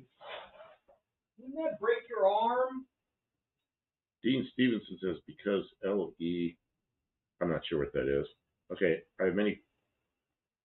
If you want, I have had many C4s fall into reverse after starting. Really? Oh, LE, Lucas Electronics. Uh-oh, we're gonna have ads that I missed. So anyone know which car was named for Henry and Clara Ford estate? Oh, that would have been the Fairmont, right? I'm not sure. Probably in case the Lucas starters fail. Estate wagon. Because I've seen a guy get hit by a propeller hand starting a plane in air, so that's devastating. You cannot do that. Man. I hand prop so many airplanes and I did it so much that I started becoming complacent with it, but never got hit. Inspector Bruce says I had a 64 Triumph TR4 that had a hand crank kept in the boot. The radiator had a hole through it so the crank could pass through. I remember those radiators. Thanks. Kim, one of the reasons I asked you what you're doing is because I think you're under a car, and I want to know if there's a jack stand under there. It's not also a jack stand, but there are safety features in the setup that I'm using. Tabo says, yeah, Fairmont from my memory. That's what I thought. Dr. Ghost says, PB Boaster commercial. Would that be PB Blaster? I don't know, but he gets 2 points. He gets 2 points. Or was it Fairlane? Oh, it could have been Fairlane. Oh, I bet it was Fairlane. I don't know. Patrick Sullivan, damn buddy, did it fire when it hit? Oh, man. Inspector Bruce says, ad for Lennox air conditioning. There's a couple points. Oh, nice. 2 points. I don't know if you can hear Kim under the car going 2 points. Craig May, most 4-cylinder Austin Vanguard Triumph. Sorry, Bullet, I know you know, Dean. Lester LeSabre says it was Fairlane. Hey, Lester. Lester LeSabre. How's your Fairmont? How's your Fairmont doing? Mark Sauvé, back in 83, I went to a Ford dealer to see about buying my first car. Salesman tried to put me in a 4-cylinder Fairmont with a stick. You know what? That's a great car. And you know why that's a great car? Because the 4-cylinder with the stick the same mounts as the V8. You can just take that out. I know I've done it. Take it out and you put the 302 and a C4 in there, and then you get an old Mustang shifter, goes in the same hole as that 4-speed, and man, have you got a hot rod. and the car sits about an inch lower in the front. It's so good. No, I've had those. I've had those four-cylinder, uh, uh, four-speed Fairmonts. I had one. I'd redone a Mustang, an '80 Mustang. Same thing. Took the four-cylinder and four-speed out. It was running fine. Set it aside, and it was a car that I converted over to a V8 for a guy, for a customer. V8 and a C4. He loved the car. He drove it 100,000 miles after I put that engine in it. Eventually sold it 10 years later. But that four-cylinder and that four-speed were sitting there, and I had a station wagon sitting there that was maybe a 79 or an 80 Mercury Zephyr. It was a light blue station wagon. It was in really good shape, except no engine in it. So I stuck that four-cylinder and that four-speed in it. A friend of mine, his car got T-boned. He didn't have a car. So I stuck that four-cylinder and a four-speed in that station wagon, and I gave it to him. And they drove it for a couple of years like that. It's four-speed, little Pinto engine in a big old station wagon. He said, "Oh, it's fine. It's fine. He's got his family around. You know, it's pretty good." Oh, yeah. Yeah, but the good thing about those is it's the same cross member. It's all the same part. They're just interchangeable. And the six cylinders, like I have, are not. A lot of people tell me that the cross member is the same and that you can cut some things off and stuff, but they're not. I've got the other cross member. If I ever put a V8, I'll just swap the cross members and make it so it's a bolt up. Uh, Sounds like the Saturday Night Live. SNL, is that Saturday Night Live? Mary Lane joke. Okay, that's Dean Stevenson. I don't understand them either, Mark, so they need instructions. Dr. Go, night all. It's always fun here and educational too. Hey, Dr. Go, thanks for stopping in. Take care. Hope to see you at No Name Nationals. Hope to see that red car there again. Say hello to Mrs. Dr. Go.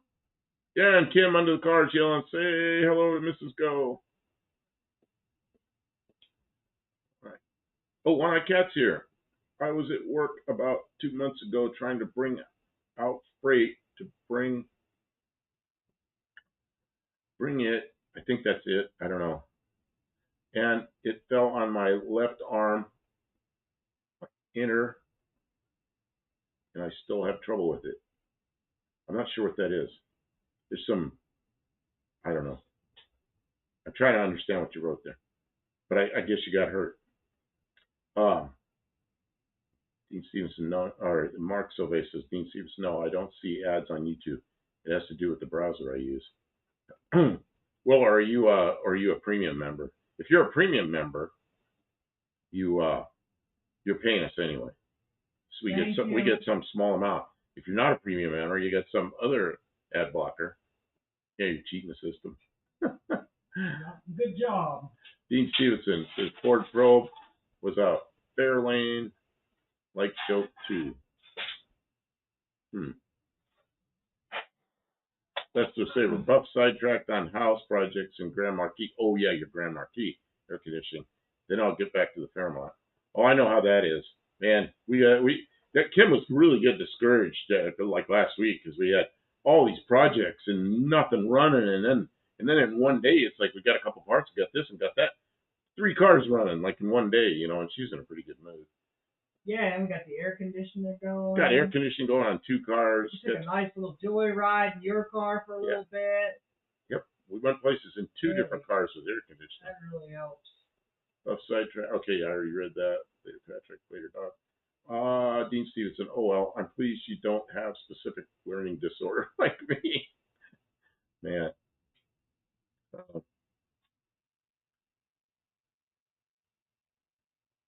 Patrick Sullivan.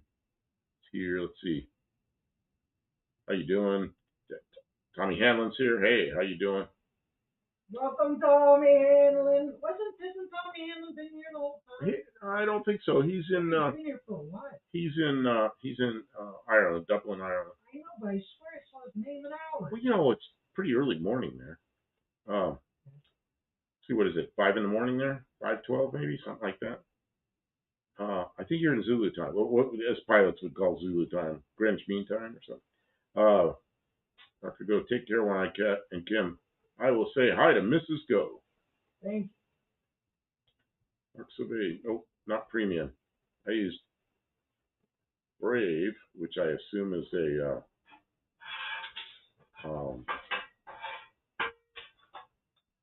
what do you call it? Linux. Is that a Linux? What is it called? Brave. And he said no ad blockers. It's part of Brave. Okay. Tavo, ad blocker and no premium. You need to pay the chat. Tavo does that. Thank you, Tavo. You pay the chat because you block the ads. He's good people. Yeah, good like that. We appreciate it. Tommy Hanlon. He looks at this. He doesn't have to. Mark Sauvé, I could always let it run on Chrome muted. Well, what I do is I buy the premium because I don't want to watch the ads, and it's like I don't know, it's like $9 a month or something. Well, you know what? At least it's like in my mind, I know that I'm a little tiny bit of that goes to the content creators. Probably more, just as much. And then I don't have to watch the ads. And then if I'm on Kim's computer, it's like all the ads come in because she doesn't do that, so she watches the ads, or she turns the sound way down during the ads. You know? Click on and most of the ads you can click out of them after 6 seconds or 10 seconds or something. So yeah. Brave is a browser. It's just a browser. It's on top of Windows or what? I don't know. I'm surprised it blocks. Oh, he says it's on Windows. I'm surprised it blocks. It was a search engine. This is one I got. Sorry, I was windy. Dawn never sing outside. Oh, it was windy. Oh, so you were One-Eyed Cat and Mrs. One-Eyed Cat. Well, I remember when you were both. You always used to log in as the same person back when I was doing lives with Tony. You were both. I don't know. You both had this. I think you had Dawn and Wendy. Dawn and Wendy. I think you had your names in there and you logged in as the same person. Pretty soon you were two people, and pretty soon you were One-Eyed Cat and Mrs. One-Eyed Cat. So I remember all that. I've been around for a while. Man, I've been doing this for a while. Yeah, you have. I've been doing this since, well, Tony's, I think I was down there late in 2019. I think. Maybe it was early 2020. I don't remember. Oh, 2020 is when the whole mask thing happened.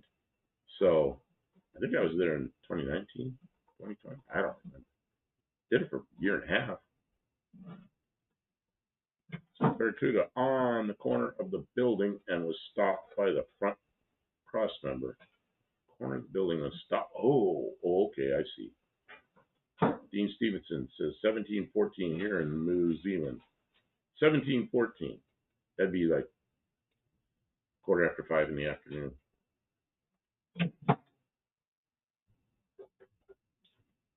Man. We had a more like Clover, Dean, as my pal says about Rover cars. I wouldn't even call my dog Rover. I have never owned a European car, including a British car. Oh, except it's your car, the Spitfire. Not my car. No, so, everything is junk. I sure have worked on a lot of them. I did a lot of radiator conversions for Jaguar XJ6s that people put small block Chevys in. In fact, I knew a guy that was kind of doing that, and I did a lot of his radiators for him. And those were nice cars. He was a real meticulous guy. One of these guys, just a great fabricator and TIG welder. In fact, he's the guy that taught me to TIG weld. And he would do those XJ6 conversions to Chevy V8s. And those were just, what nice cars. The way he'd do it is seamless. You just get in and, like, shifter wasn't up here, it was here. But you just get in, it felt like a Jaguar, except just quiet, had a lot of power. Pretty nice. This is one I kept, so I'm clearing it. Yeah, he took over my other channel probably. So I made another one. Oh, I see. Tommy Hanlon, another friend of mine, had a budgie called Rover. I don't know what that is. Is that slang? Budgie. Dean Stevenson, the Vikings traveling up the Yorkshire River and putting their base on a British Leyland car, it's never going to end well. I'm not Oh, blaming the Vikings. that is a neutral light. What's a neutral light? Oh, you did find something that'll work? Oh. That'll work for neutral, but it doesn't work for reverse.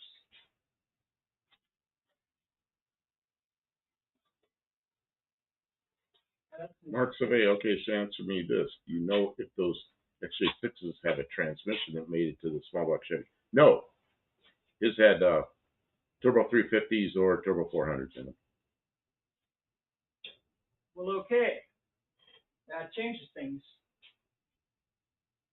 So I found that the transmission, the switch that I thought was the backup light switch is actually the neutral safety switch. Say this again.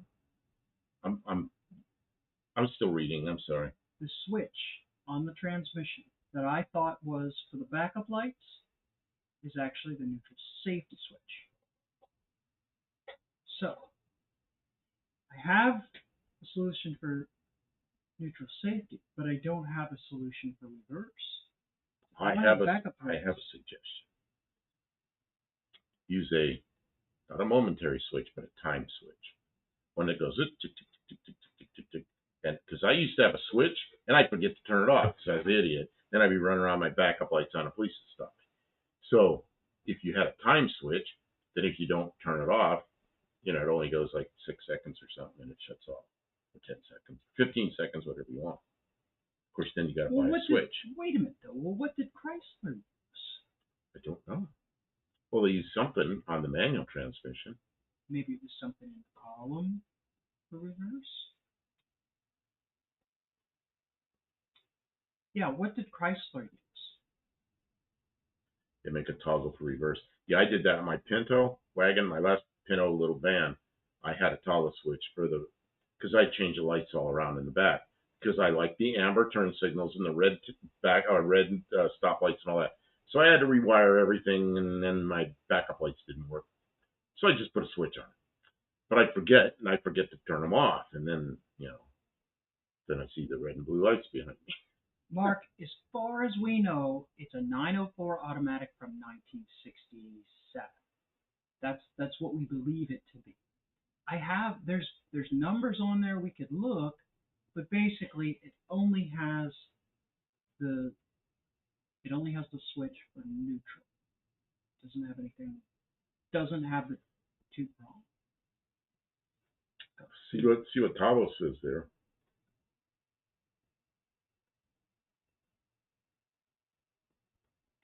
Column mounted switch for reverse lights. Okay. A budgie. That's probably what it is. I don't know why they would redesign how the backup lights worked. They wouldn't. Budgie is a bird, commonly kept as a pet. I think originally from Australia. Oh, interesting. I didn't know that. I'm gonna walk away for a minute. I need to take a break. You're okay with that? Yeah. Are you doing well?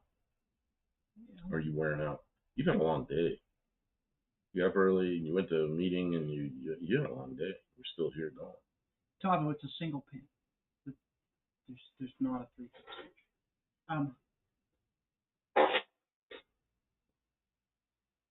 This looks so good having a trans cooler in here. Okay. It does have a transmission cooler in there. Great name for a cat, Budgie.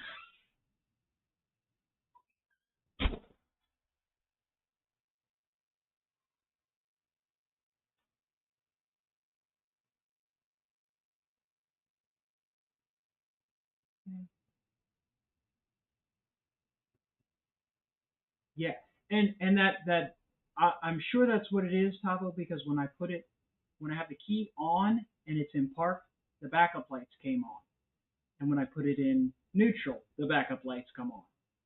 So I thought it was going to make it because I wired it. I thought it was going to make the backup lights. I thought it was for reverse. So Oh well. Well, you live and you learn. We solved one problem, and now we have to look for a solution for the other. Yeah, just one prong on the switch, Mark.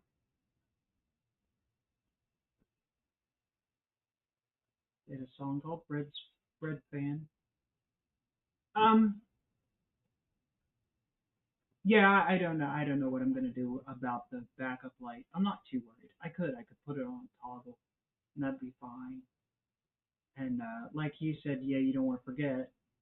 Maybe I'll put it on a toggle with a buzzer, so like it buzzes until you shut it back off. I think that's exactly what I want to do. I want to put it on a toggle. Yeah, I mean, generally, you know,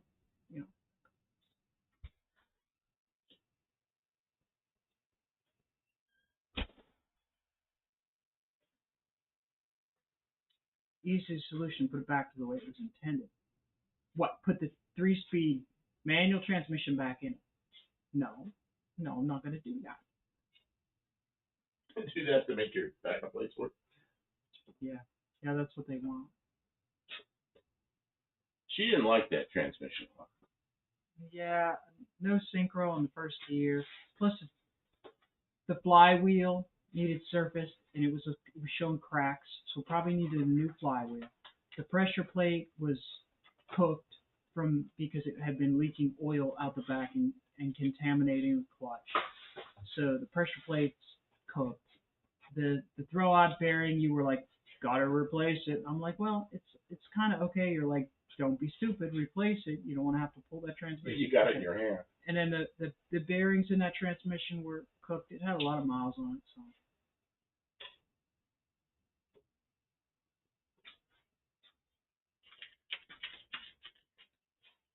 Hippie Long, no way what you did was cheaper than rebuilding an A833. I don't have an A833, Hippie Long. Well, she had a fairly fresh built uh, A, 904 that came with an engine. a Basically. core 833, a core is 700 bucks, right? And then you have to do the rebuilding, and then you need the clutch, and then you need the, you know, it's a lot. It's a lot. And I had the transmission. It came with the motor. It was like, and I opened it up because I was like, oh, I wonder if this is any good. I opened it up. The food was pink as pink could be, beautiful. Smelled nice and fresh and clean. I Not a sponsor, but that's what I'm drinking. I checked the the tolerances on the bands. The bands were all set correctly. The It was like, I'm not going to take this further apart. It's fine. It's good. Somebody already rebuilt it, or it's super low mileage. I don't know why, but it just is. And that motor was a reman, and it was super low miles. And the problem was the cylinder head was all gummed up with some kind of fuel garbage. The valves were all stuck open, and it was all goopy. Who's this?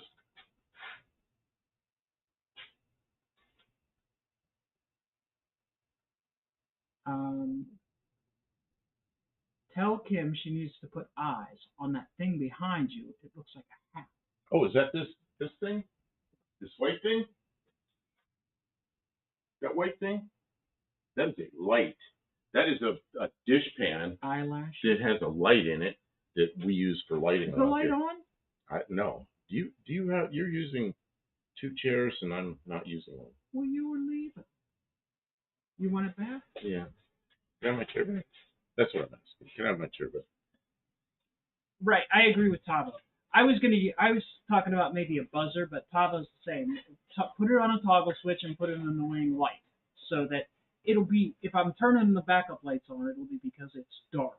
And a big obnoxious light on the dash will remind me that I want to turn that flasher on. I was going to say put it on a buzzer, but either way would work. And that's easy to wire. One or both, a buzzer or a light.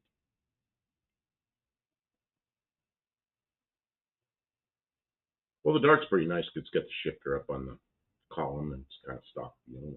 Dean says they don't fit unless you open the transmission tunnel to suit the shifter type. The A833 have 4 variations of selector. Yeah, see, and then see, this is on the column, so there is no hole in the floor, so yeah. I don't know why I didn't think about doing that in my Pinto. Put an annoying uh, light. What would you call it? Yeah, some kind of a light on the dash.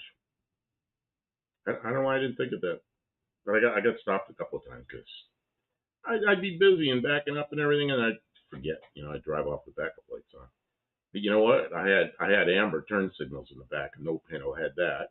Yeah, and it was all really nice. It looked really good.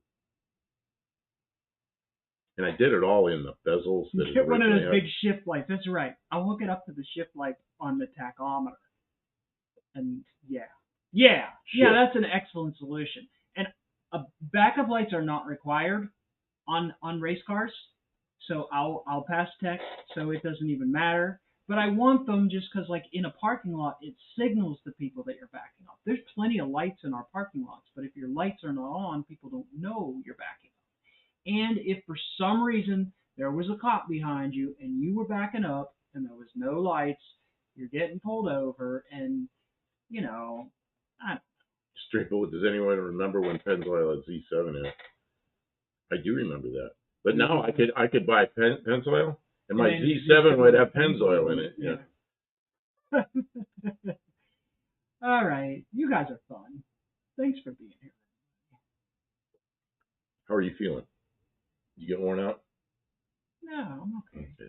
I just when I started talking, I stopped.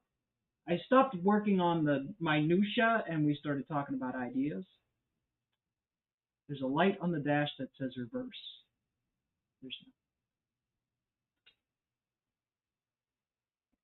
There isn't one because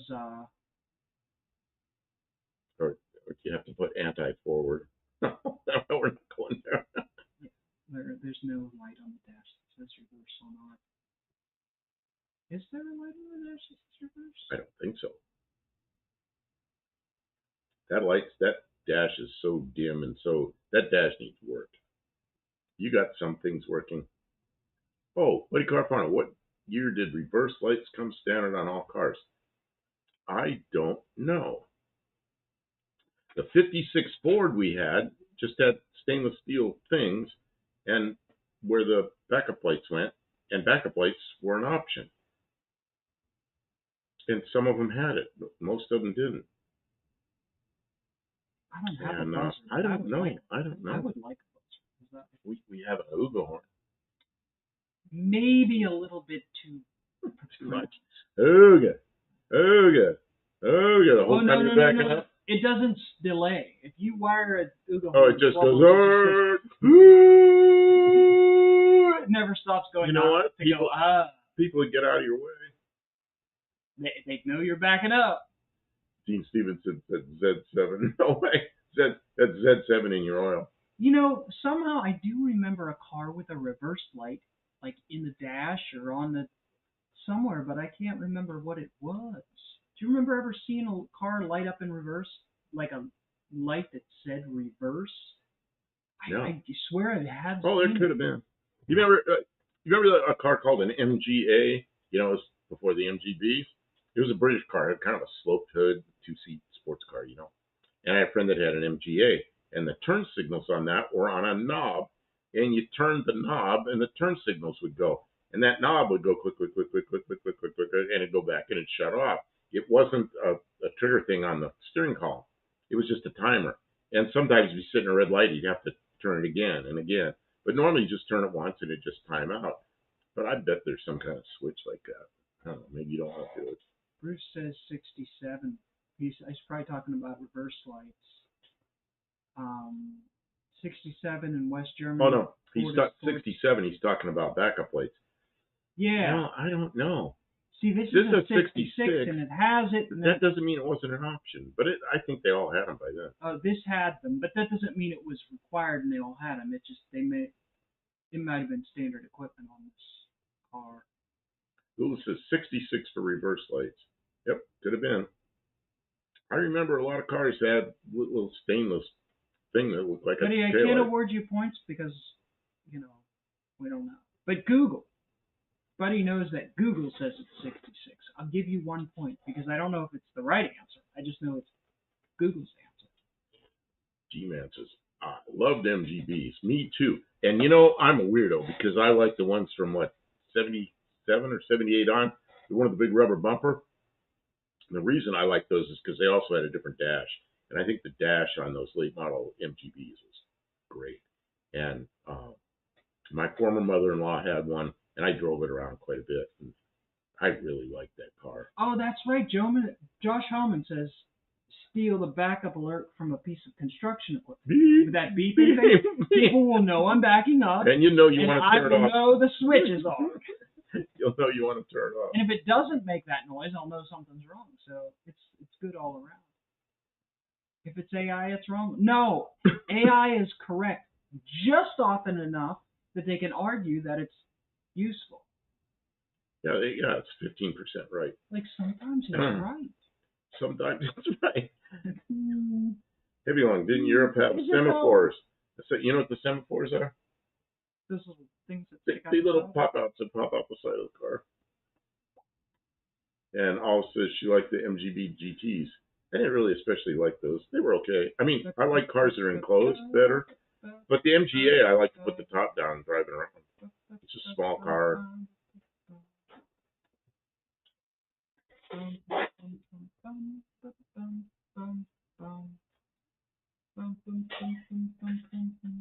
Watch the Escort Mark I, UK 1967. The Beatles released Sgt. Pepper. BBC Radio 1 broadcast for the first time. It's like there's two thoughts there. The Escort Mark I, was that the grill that was kind of pinched in the middle? And then it had like square looking places for the headlights, but there's a round headlight in there, that Escort. And that was like I never drove one because they never came to the U.S. But I always thought that was a good looking car. And never got to drive one.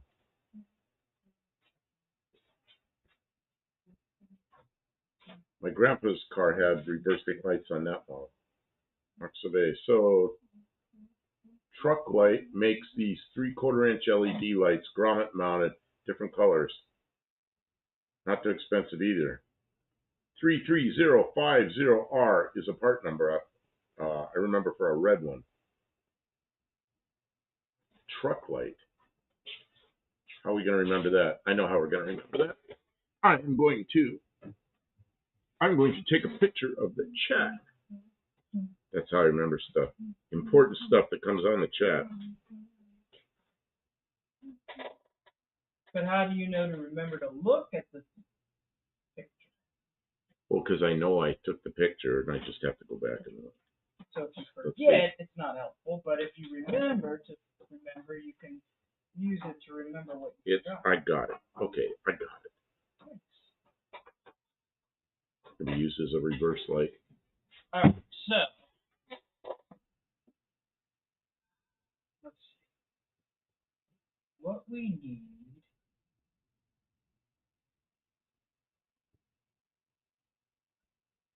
G-Man says hi, Buff. Hi, Buff.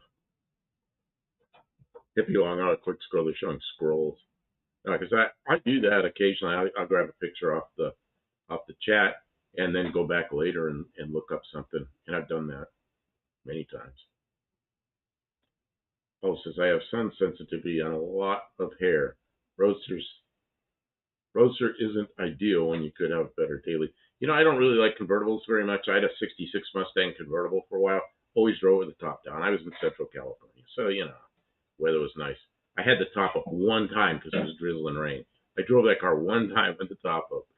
But then the MGB, the little short top, is manual. It's just so easy to put down. I never drove that car with the top up. So, and then I say I don't really like convertibles. I don't know.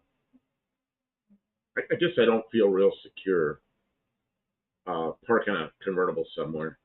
So I can't leave anything in the car, you know. Very good. My dad's Ford Prefect had semaphores, but they didn't work. felt lucky that the wipers sort of worked. Yeah, I bet semaphores today would be considered as a hazard. You just whack a pedestrian in the face on the way by. Whack up the desk. Okay, Mark Sauvé says 33050Y is the yellow color. Oh, so they have a different suffix. Okay, R is the red, Y is the yellow.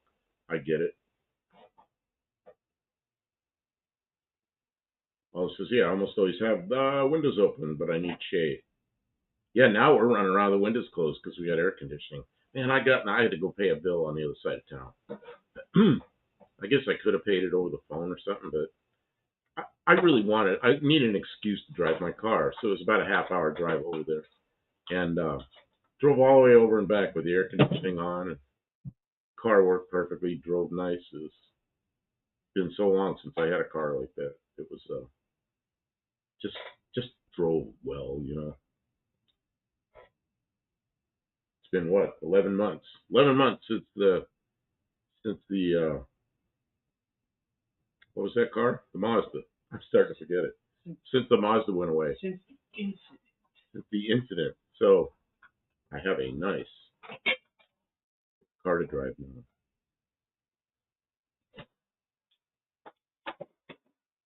Buddy Carvana says, I like convertibles. The AC is better than top down on hot days. Yeah, I agree. But, you know, top down's pretty nice, too. It depends on what kind of hot day it is.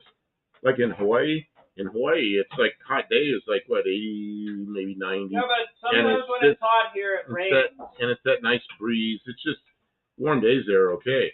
But, like, here, warm day might be nice, and then it might be, like, 90 degrees and 95% humidity. And then it's, oh, man, air conditioning feels so good. Top down windows and sun visors, all a straight bullet. You just need boys of summer shades. Straight bullet. Up. Windows up. Oh, I see. 1983 MTV music video clip. Man, you remember when MTV first came out? I just loved it. I'd come home and that would come on. And when I left to go to work, I'd shut it off. When the beginning of MTV, that was just, man, that was great. Raw Dog's here. Hey, good evening. Raw Dog left a note earlier that he's out with his 2 girlfriends. 2 girlfriends? That sounds like bragging. Don't get greedy now. He said something like, I'm young, so I'm busy. You wait, man. When I retired, I was gonna go, you know, shoot off, take my clocks all outside and shoot them and not pay attention to time anymore and just relax. I've never been this busy. Now I make them work. I've never been this busy. There's so much that I want to try to get done, you know. So you wait. You just wait, Raw Dog. You'll be busy someday. Mark Sauvé, I have a 2010 Caravan we bought in April. The AC compressor seized on it. I'm not sure if I should spend the money to get it fixed. Yeah, or do it yourself. You know, we did it ourselves. Of course, that had a lot of aggravation. Yeah, and those systems have oil in them, and when they used to flush the system when you replace the compressor because it fills the system with trash. See, Redux says, I almost got in a road rage fight tonight. Somebody thought I flipped them off. So both the husband and wife came out. They were about late 30s, early 40s. And husband and wife! Scared the hell out of him and his 2 friends. Jeez. Buddy Carpenter, nothing like the top down and radio cranked up. Redux says, girls we had to call the cops. They literally got out of their vehicle and started banging on the back door window. There's nobody around. This is just an hour ago. Jeez.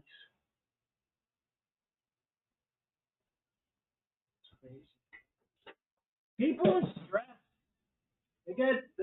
People are stressed. They're nuts. You don't know what people will do. Well, that's what happened to me. Somebody crashed me. That was a road rage incident. Yeah, that's what we said. Yeah. Driving, like this is me driving. He swerved out like this and ran into my rear quarter at almost 90-degree angle at 70 miles an hour. And that sent me spinning and over the top of stuff, and Kim saw it all. That was messed up. She was behind me. And then the guy told the cops that it was a lane changing accident that I changed lanes into. His entire front end was smashed in, you know. And luckily, a bunch of people stopped that were witnesses that had seen it, filled out witness reports. And when his insurance read the accident report, the adjuster wanted to know what happened, and I told him. And he goes, well, I'm reading this accident report. He goes, we're going to cover this. I guess so. But yeah, still just ruined my car and ended up with some injuries, but I'm feeling better. A little better. Oh, that's just, but it was scary because there was nobody around, and these two people were going 10 miles an hour with another car fighting with another car, and then all of a sudden we honked the horn, so somebody get moving, and then we ended up getting up to his stop, go lay with him, and they got out. Go what? Yeah, they came up to me because they thought I flipped them off. Yeah, they were already pissed off. Yeah, they were looking for an argument. Well, the guy that ran into me, his wife was in there. I just know they were having some kind of fight before he did that. Sure. Because he was already spooled up. Yeah, it's a guy I never seen before. Yeah. They proceeded to follow us, but we could never read the license plate. Yeah, those things really mess you up, man. And you remember it for years. Yeah, you can keep moving, drive to a police department, pull in the parking lot. It usually makes them drive away.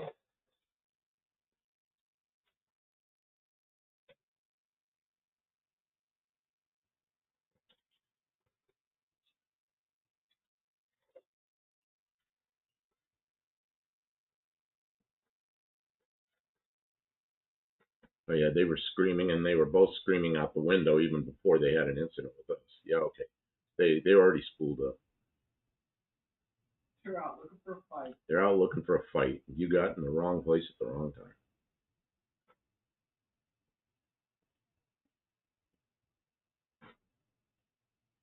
Had a bad day. They're looking for somebody to make it. Well, and I still think that's what happened with that guy that hit me. He was already spooled up. And well, and the other thing is his wife. He just got out. He left her sitting in the car, and then some nurse that came along got her out of the car and had her sitting there. He never came over and checked on his wife. So I'm thinking, yeah, they already had a fight going.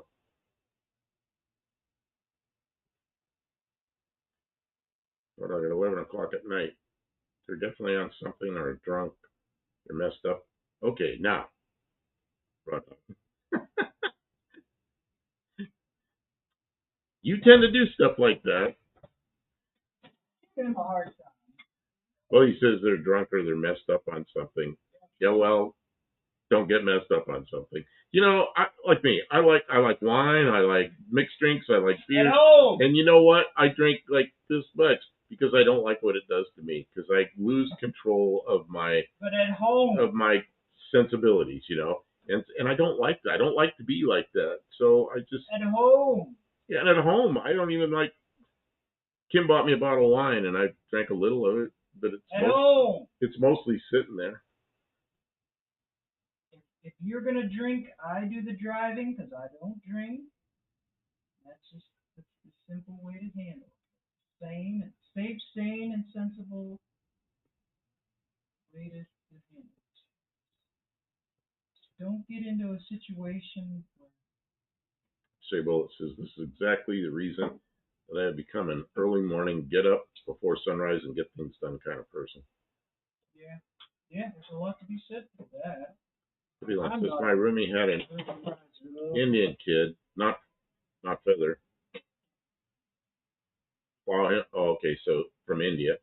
Plow him at a stoplight. He was uninsured. His mom tried to bribe him. We had them both arrested. next day. In California, yeah, they'll mess with you without insurance. But I'm not out driving, though I have another person driving for me. Okay. Too many crazy people nowadays. I will agree with that. D-Man says booze just makes you sleep now. Yeah, that's kind of what happens to me. I, I'm not a crazy drunk. I'm a like, doze off kind of drunk. But I don't drink enough that I'd call myself drunk. I have a glass of wine once a year or something. You don't drink enough to be a drunk. And You can't afford to drink enough to be a drunk. You broke. You're too busy wasting all our money on cars. Yeah, we can't drink. We're wasting all our money on cars. That's right. We're a wrenchaholics. Who's the old actor? He said, what you do with all your money? He goes, I spent it on wine and women, and then I wasted the rest of it. Who was that? Yeah. I know that. George Burns. No, it was long before George Burns, the old actor back in the silent movie days. Do you know where the heat gun is? Is it put away? The heat gun got put away. Are you looking all over for a tool that got put away? Yeah. I let it cool off, and then I put it away. I'm going to make noise for a minute. It's very good. It says, I always like the idea of being up early in the morning, but it conflicts with my liking of staying up late at night. Yeah. Me too. If you stay up at late at night enough, you'll already be awake in the morning. You know how I know that?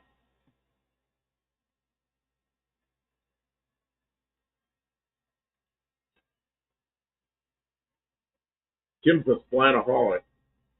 Are you a flannaholic? Well, she's got all these V8s around. She just hadn't put one in a car yet. Well, on her truck, what's the truck at? 318 or 360? 318. Truck has a 318 in it. And the other truck, which is not a truck, it's what is that thing? Dakota? No. Oh, yeah, the Dakota has a, what? It has a four-cylinder. Yeah, no, I'm thinking of the off-road vehicle. The Bronco 2? Bronco 2. It has a V6 in it. George Burns said that sex after 90 is like playing pool with a rope.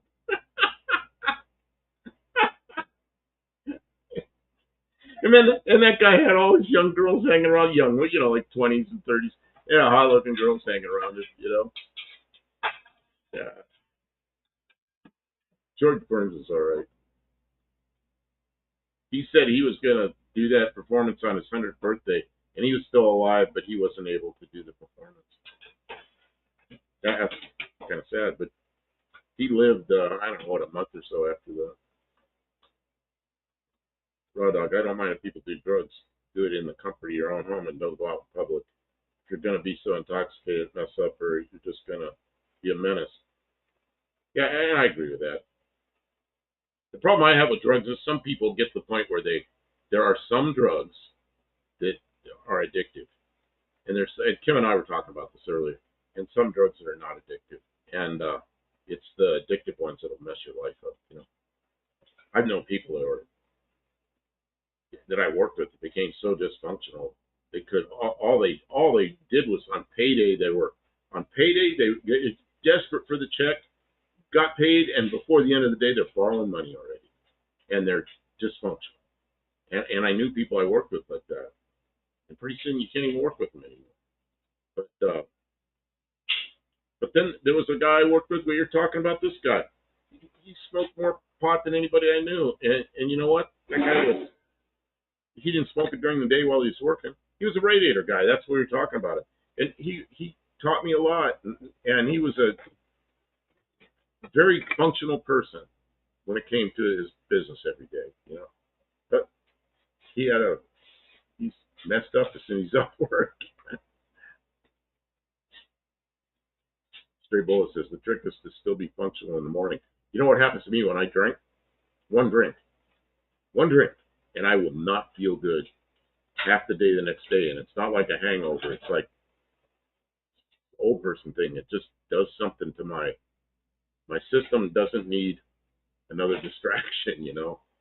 I don't feel good afterwards. and it's not a hangover. It is a hangover. It's just a worse hangover than you used to get. Yeah, it's not a hangover like you're drunk. And it's not. I'm not even drunk. It's like one drink, and I feel kind of, yeah, I'm off. Something's off. Probably your sugar is. Yeah, it might be my sugar because of my diabetes or something. I don't know.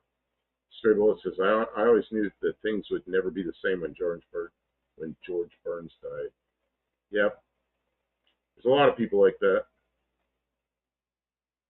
Only the good die young. Jeez, hippie long.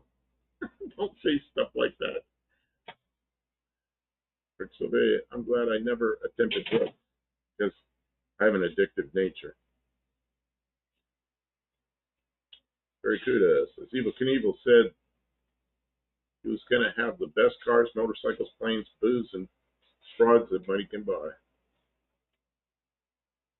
I saw him once, and he was driving a Cadillac station wagon. When Cadillacs didn't make station wagons, it was something that was built for him. But weed makes you very functional. It's one drug that I'll say you can function decently. Often. I know people that say that. I know people that say they're more creative. People who are used to smoking weed are rarely intoxicated in the way that you would find like dangerous. It's usually very recreational people who are become intoxicated. But once people become accustomed to it, they rarely it doesn't do anything to them anymore.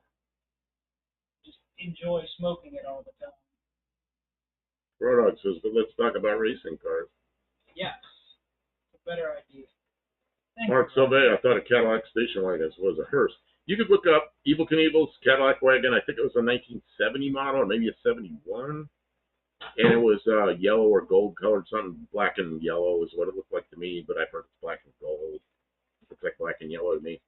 It was a station wagon, low top and everything, looked like a station wagon. All custom made. It was a nice looking car. And the license number on it was Evil, EVEL. And you did spell it right. Most people spell it like evil, like somebody that's bad. But it was EVEL.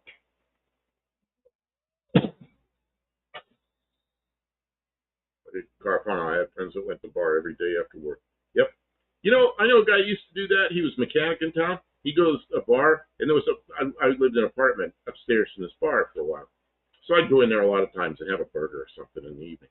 And that guy was in there every day, and he liked, you know, when you pour the beer, you pour it on the side of the glass so it doesn't make a big foamy mess. He'd have him squirt the beer in there a little bit high, and it made a big old foam thing on the bottom of the beer glass. And that's all he ever drank. He'd drink till that foam was gone, and they'd take care of everybody. He'd go home. So I don't think he had much beer, but he had that foam every day. He was an old guy, old mechanic when I was a young guy, young mechanic. Like foam, huh?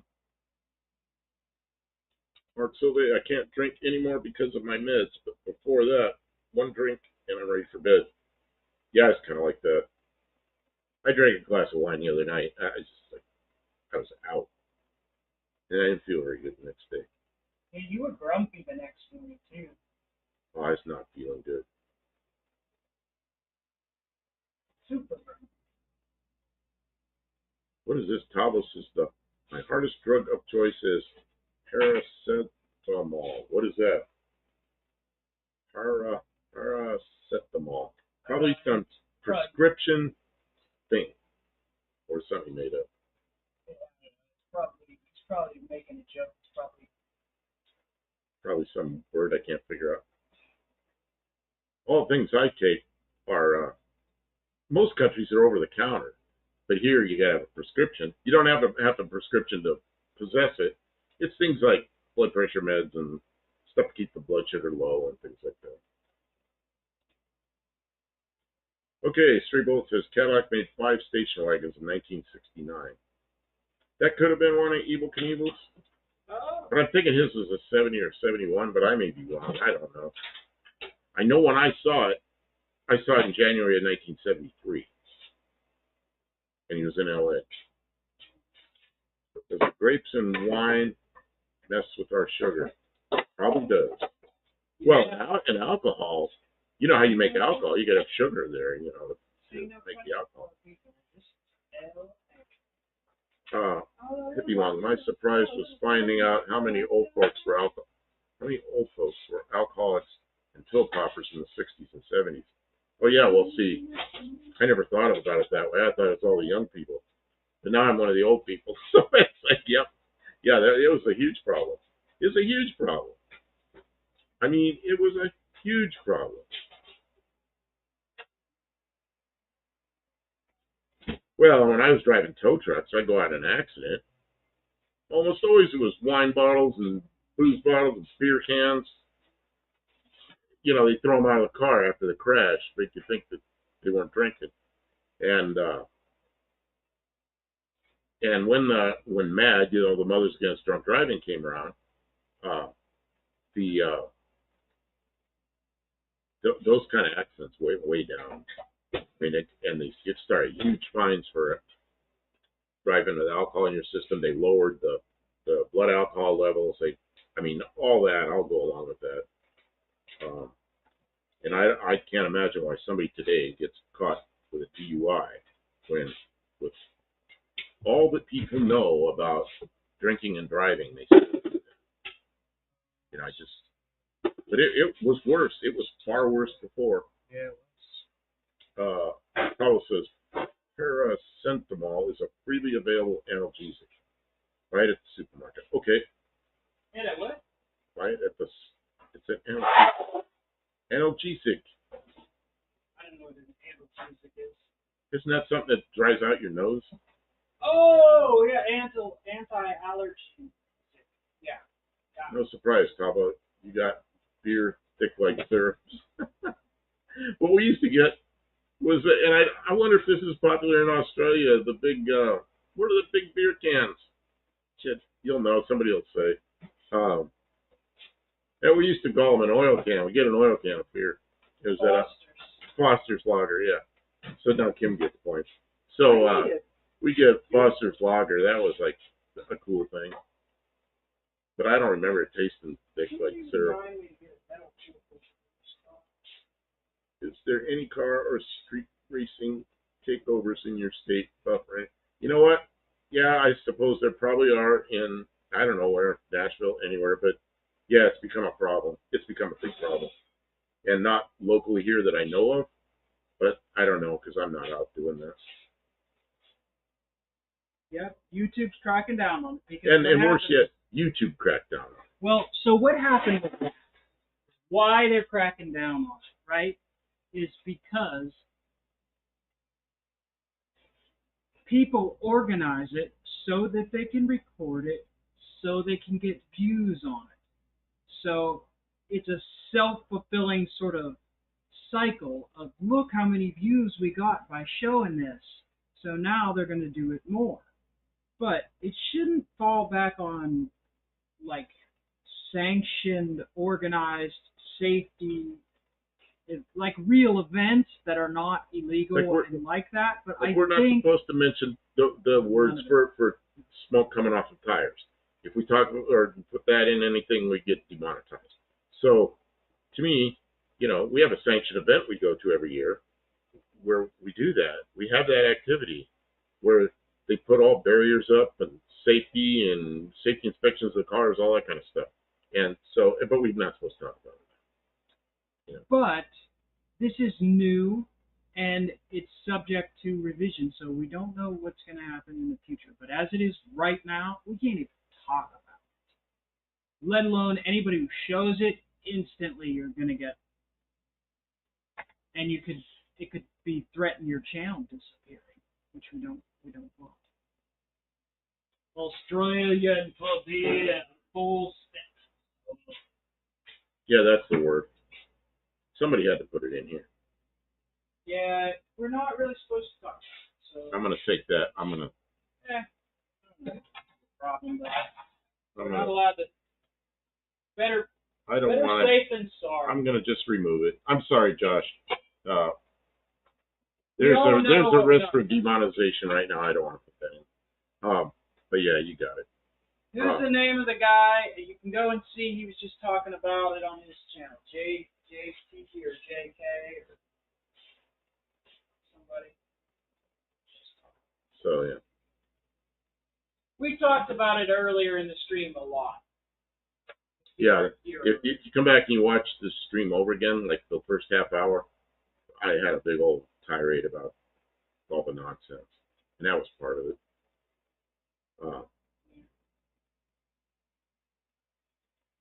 Yeah, stray bullet.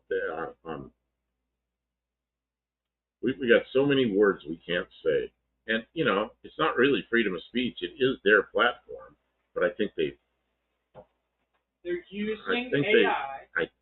And they're using the AI. I don't want to go all because it got into a big old. I got really upset. If you want to watch me get upset, go watch the first half. Well, that's the first half hour of me because I really went on. I went nuts on them. So they, I guess they use AI to find words and vulcanizing rubber in the field. There you go. Dean Stevenson's got the new word for it. Gotta have a phrase. Vulcanizing rubber in the field. Field vulcanizing rubber. That makes perfect. Very good. I quite like Foster's, but VB, which is what was VB? Was Victoria Bitter. It's a beer I wouldn't take for free. Well, maybe I would. Grog is grog.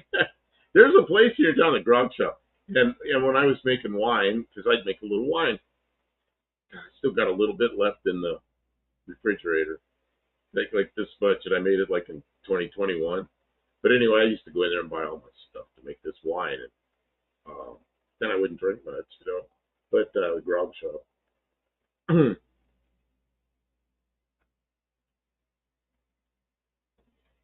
Yeah, straight bullet. The street takeovers are coming, not the criminals. Yep. Oh, it's a criminal activity. And if you watched UTG, Tony, I mean, he really railed on the Dodge division of Stellantis about it.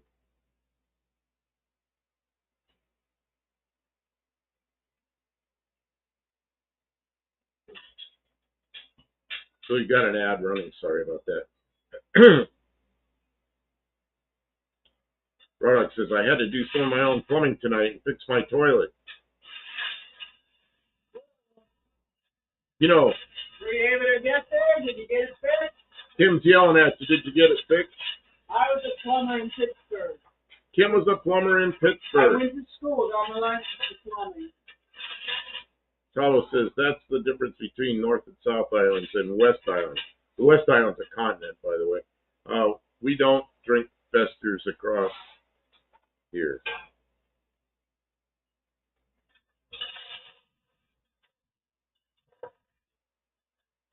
Yeah, if you want. Oh, Rodot says he fixed it. That's good. Where do you want to be? So, you don't always want to have to depend on.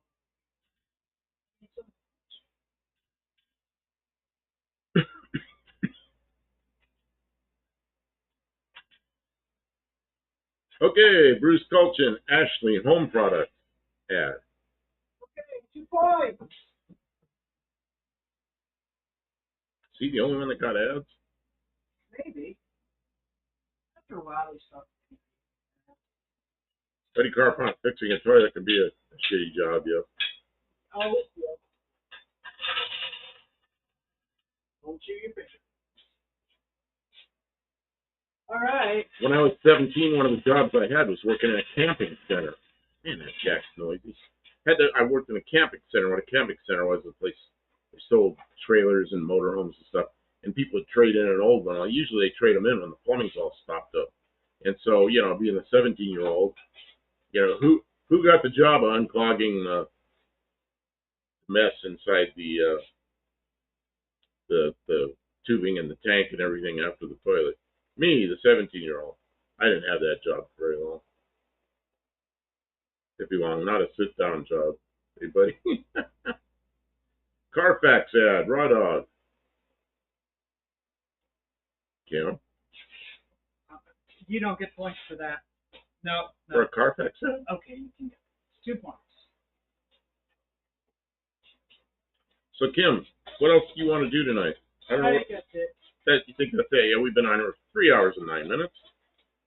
Do you need shorts? No, I'm good. Oh, I forgot to put a short up before you came up here. Oh. What are you doing? Oh, I didn't put it up to come up at midnight. Okay, I'll put it up to come up in the morning. You got one to put up. Yeah, I have more. I have some shorts in Then there. we're probably done altogether. We're done. Yeah. I did get done with one of the things I needed to do. Kevin Not the Smith's here. He says Not the thing I set out to do, but something, and not something. that would be the unclogger. Although I didn't test. Yeah, the customers were the cloggers. I was the unclogger. Yeah, Kevin Smith's here. Says hi, y'all. Oh, how you doing? You got here just in time. We're One not ready time, to take off. Oh yeah. there was a club that I was frequent at, and they knew I was a plumber, and they asked me if I might be able to fix the toilet in the ladies' room was not mounted to the floor anymore. It was a rocker. It's a rocker. Right? What kind of toilet is a rocker? Does it leak around the bottom, maybe? Yeah, it was really bad, right? And so I took the toilet up, and the floor around the bottom of it was rotten and damaged. So I had to take up some of the tile and repair the floor and put new bolts in, and then put the tile back down, and then I basically glued the toilet to the floor, right? Which is you're not supposed to do, but in that situation where the toilet's getting damaged by drunk people and stuff. And I said, there's no way they're ever going to break that toilet back off the floor. Well, I guess they took that as a challenge because the next day They broke it. they broke it. They must have ripped the tile out of the floor. But then they closed that down. They closed that club down, so I never went back to fix it. So, But man, I did a nice job, and they broke it right away. I was like, man, that's like dedication. so I think we'll be back Saturday, and then Tuesday. Somebody Hi, put up Kevin. here is custom and kit car Tuesday, right? But Kevin. we'll be here Saturday as well. Up here in the shop. Kevin's Yeah, here. I know. I said it to it. He's up there too. I know. So I know you said hello, but I was saying hello. So why are you whacking me like I didn't say hello? Just to be nice. Kevin's Yeah. here. Kevin's a hello.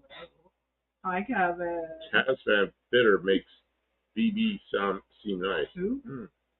What are they talking about? Oh, they're talking about beer. the different adult beverages. Glue and toilet. Yeah. Yeah, well, you don't put the glue on the pre-sit. You put the glue on between the toilet and the toilet floor. and the floor. But it was Yeah. a place where they were It was purposely. a commercial tile floor. It was a And you're bar. not supposed to glue a toilet down because then if it does leak, good luck ever getting it back off the It was floor. a bar where they were purposely breaking. Well, Okay, I want to get out of here because we could go on talking about toilets forever. So yeah. Well, like you could talk about radiators forever. I could talk about toilets all night. levitating porcelain pleasure dome. Perhaps, Dean. Porcelain pleasure dome. Okay, so Good night, Olive. I'm sorry we haven't talked tonight, but we're gonna be done. We're gonna stop it right about here, and we'll be back. We'll be back on Saturday. What day is tonight? I don't even know. Thursday. Thursday. Okay, well we'll be back Saturday night because that's pretty much the night we all